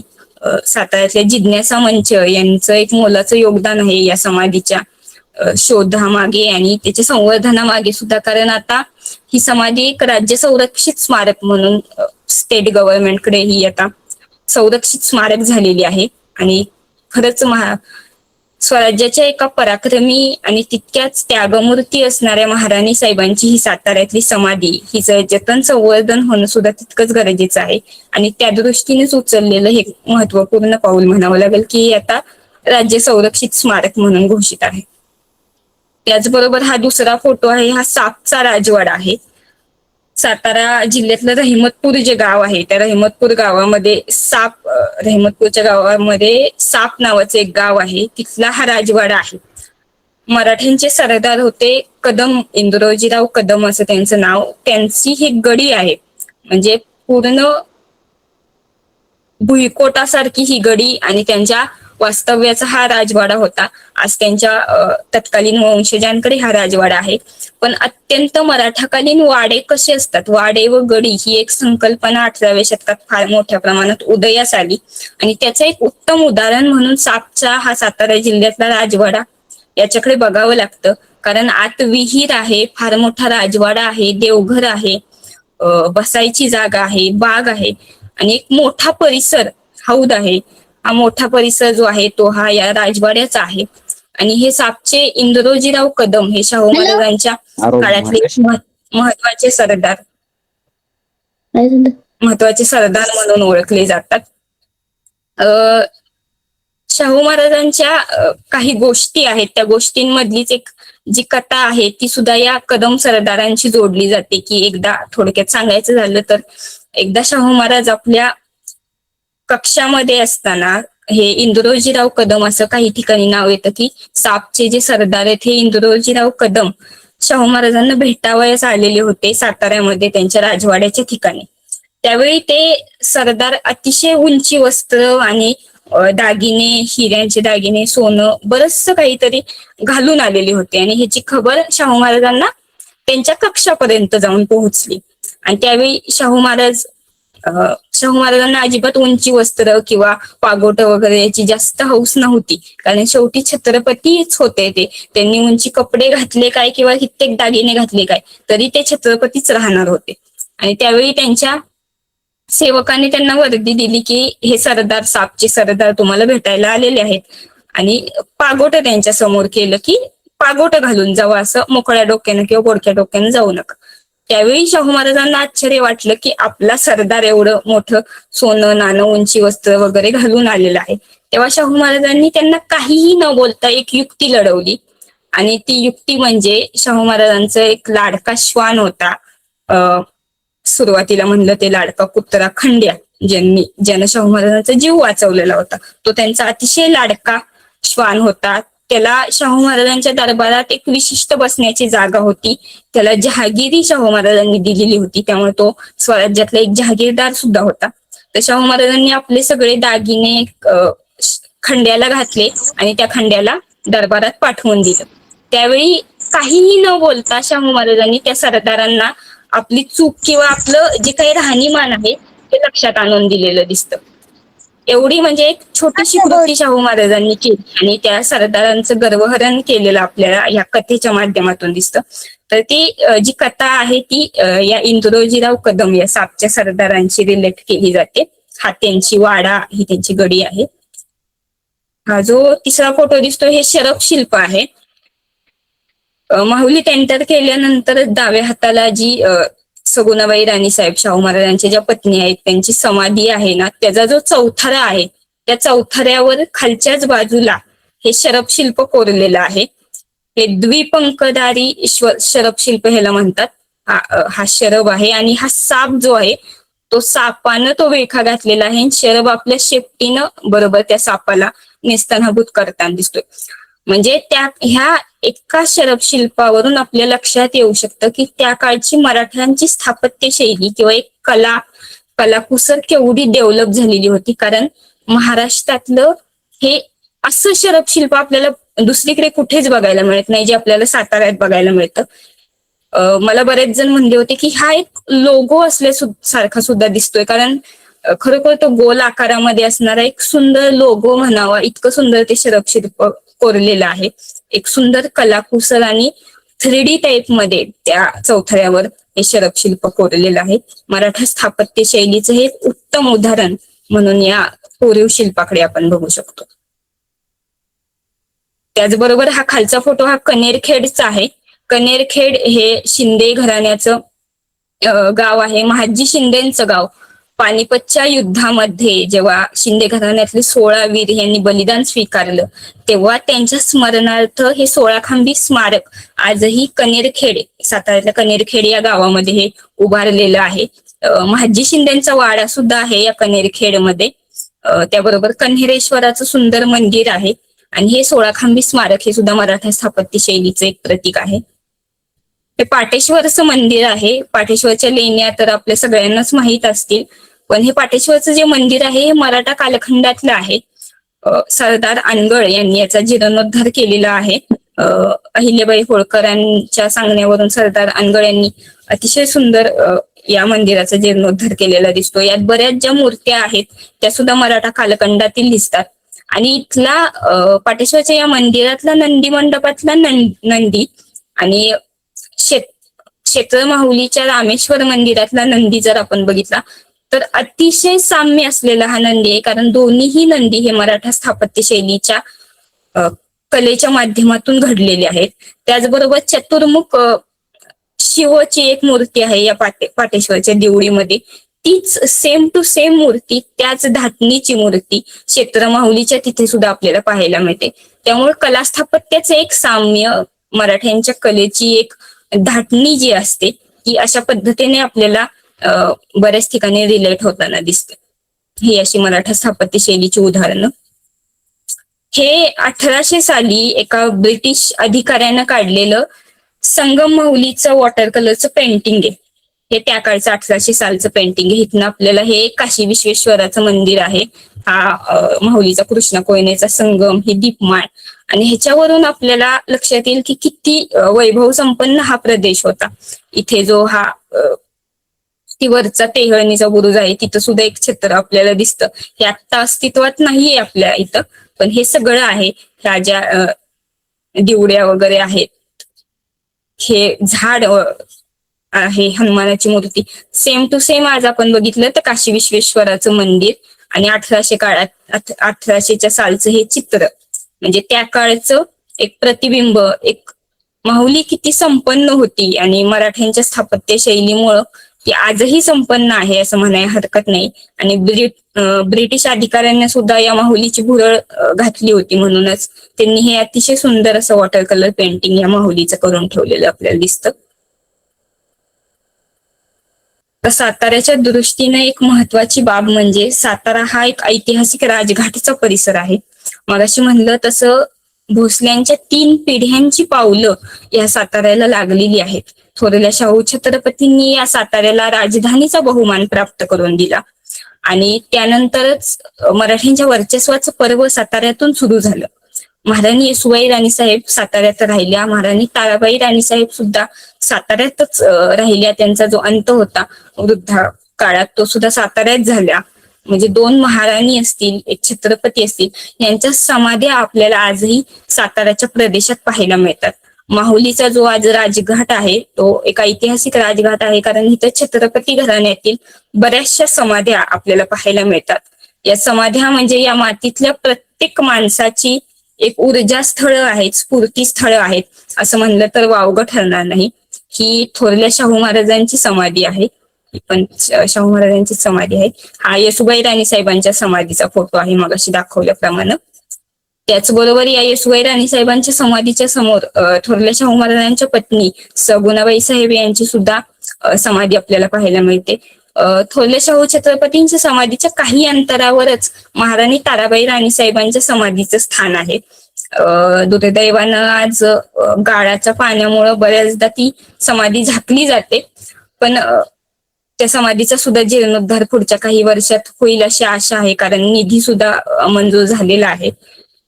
त्याचबरोबर सगुणाबाई साहेबांची समाधी आहे. राणी विरुबाई साहेब, शाहू महाराजांच्या या दोन पत्नी महाराणी सगुणाबाई साहेब आणि विरुबाई साहेब यांच्या सुद्धा समाधी माहुलीच्या परिसरात या राजघाटावर आहेत. शाहू महाराजांचा लाडका कुत्रा श्वान खंड्या याची समाधी सुद्धा शाहू महाराजांनी स्वतः जातीने लक्ष घालून या माहुलीच्या परिसरात बांधून घेतलेली आहे. माहुलीत जेव्हा आपण शिरतो त्यावेळी संगम माहुलीच्या बरोबर सगुणेश्वराचं मंदिर आहे. त्या सगुणेश्वराच्या मंदिराच्या शेजारीच पहिल्यांदाच लागते ती खंड्या या श्वानाची समाधी, आणि त्याच्यानंतर पुढे मग डाव्या हाताला बाकीच्या समाध्या लागायला सुरू होतात. आणि काशी विश्वेश्वर मंदिराच्या अगदी समोर आहे तीही थोरल्या शाहू महाराजांची समाधी. मराठ्यांचा एक ताकदवान छत्रपती जो या कृष्णा कोयनेच्या संगमाच्या काठावर विसावलेला आपल्याला दिसतो समाधीच्या स्वरूपात. त्याचबरोबर या संगम माहुलीच्या परिसरात अनेक अपरिचित समाध्या आहेत. काही साधूंच्या समाध्या सुद्धा असतील किंवा मराठ्यांच्या सुद्धा काही सरदार घराण्यातल्या समाध्या असतील, पण त्या नक्की कुणाच्या आहेत याची आपल्याला अजून सुद्धा ऐतिहासिक नोंदी नाहीत. त्यामुळं खूप समाध्या या परिसरात आपल्याला पाहायला मिळतात, कारण साताऱ्याचा हा राजघाट होता. त्यावेळी मृत्यूनंतरचे सोपस्कार असतील ते ह्याच कृष्णा कोयनेच्या संगमावर पार पडत असत. त्यामुळे इथे बऱ्याच समाध्या आपल्याला पाहायला मिळतात. त्यामुळे सातारा हा या ऐतिहासिक राजघाट म्हणून सुद्धा महत्वाचा मानला जातो. तर शिवछत्रपतींपासून थोरल्या शाहू छत्रपतींपर्यंत त्यांच्या छत्रपतींच्या स्वराज्याच्या मराठा साम्राज्याच्या पुन्हा मिरवणारा एक वैभव संपन्न ऐतिहासिक प्रदेश म्हणून साताऱ्याची भूमी आपण पाहिली. बरेच ऐतिहासिक बाबी आहेत, बऱ्याच कथा आहेत ज्यांच्यामुळे सातारा नावलौकिकास आला. शिवछत्रपतींचे संबंध, छत्रपती संभाजी महाराजांचे संबंध, छत्रपती राजाराम महाराजांच्या आयुष्यातील पहिली लढाई, त्याचबरोबर त्यांचं वास्तव्य, ताराराणी साहेबांचं वास्तव्य आणि थोरल्या शाहू महाराजांनी साताऱ्याला एक गौरवशाली इतिहास प्राप्त करून दिला, तो म्हणजे राजधानीच्या रूपानं, मराठा साम्राज्याच्या विस्ताराच्या रूपानं. सातारा हे पराक्रमाबरोबरच मराठा चित्रशैलीचं केंद्र बनलं, मराठा स्थापत्य शैलीचा उगम बनला. आणि आजही या सगळ्या खुणा हा साताराचा भूप्रदेश मिरवताना आपल्याला दिसतो. हा साताऱ्याचा आजचा नकाशा, हे सगळे किल्ले आजही साताऱ्यात अस्तित्वात आहेत, जे आजही आपल्याला या छत्रपतींच्या खुणा दाखवतात. आजही त्या इतिहास कथा या सगळ्या किल्ल्यांमध्ये, प्रत्येक स्थापत्यामध्ये, वाड्यामध्ये आणि इतिहासाच्या पानांमध्ये तेजोमय आहेतच. फक्त आपल्याला त्या ऐतिहासिक खुणांकडे, त्या पाऊल खुणांकडे त्या नजरेनं पाहता यायला हवं. इतिहास कथांचा एक फार मोठा संग्रह या भूमीला लाभलेला आहे. फक्त आपण एक सर्वसामान्य नागरिक म्हणून त्या इतिहासाकडे त्या आपुलकीने पाहायला हवं, आणि आपण त्या नजरेनं त्या इतिहासाकडे पाहिलं तर नक्कीच हा इतिहास आपल्याला खूप काही शिकवणारा ठरेल. कारण इतिहास आपल्या वर्तमानाचा पाया आणि भविष्याचा मार्गदर्शक असतो, हे विसरून चालणार नाही. आणि त्या दृष्टीनेच महाराष्ट्रातला एक वैभव संपन्न भूभाग म्हणून साताऱ्याचा प्रदेश आपल्याला बरंच काही शिकवून जातो असं म्हणावं लागेल. आजचं हे सगळं प्रेझेंटेशन किंवा हा इतिहासाची ही काही पानं सगळं मांडलंय असं मी म्हणणार नाही, कारण शिवछत्रपती ते थोरले शाहू छत्रपती हा इतिहास फार मोठा आहे आणि यातल्या काही जरी बाबी मांडता आल्या तरी महत्वपूर्ण ठरेल, त्याचा अभ्यास केला तरी फार मोलाचं ठरेल. त्यामुळे आज जे काही मांडलं, जे काही इतिहासाच्या खुणा तुमच्यापर्यंत पोहोचवता आल्या, ते सगळं कुठेतरी एक कृतज्ञता आहे या मातीची, त्यामुळे ज्या मातीत इथला इतिहास घडला त्या इथल्या मातीस इतिहासाचे साक्षीदार राहिलेल्या सह्याद्रीच्या इथल्या दऱ्याखोऱ्यांना आणि मराठ्यांचे कुळपुरुष ज्यांची प्रेरणा आपल्या सर्वांच्या गाठीशी आहे त्या शिवछत्रपतींना हे आजचं व्याख्यान समर्पित करते आणि थांबते. धन्यवाद.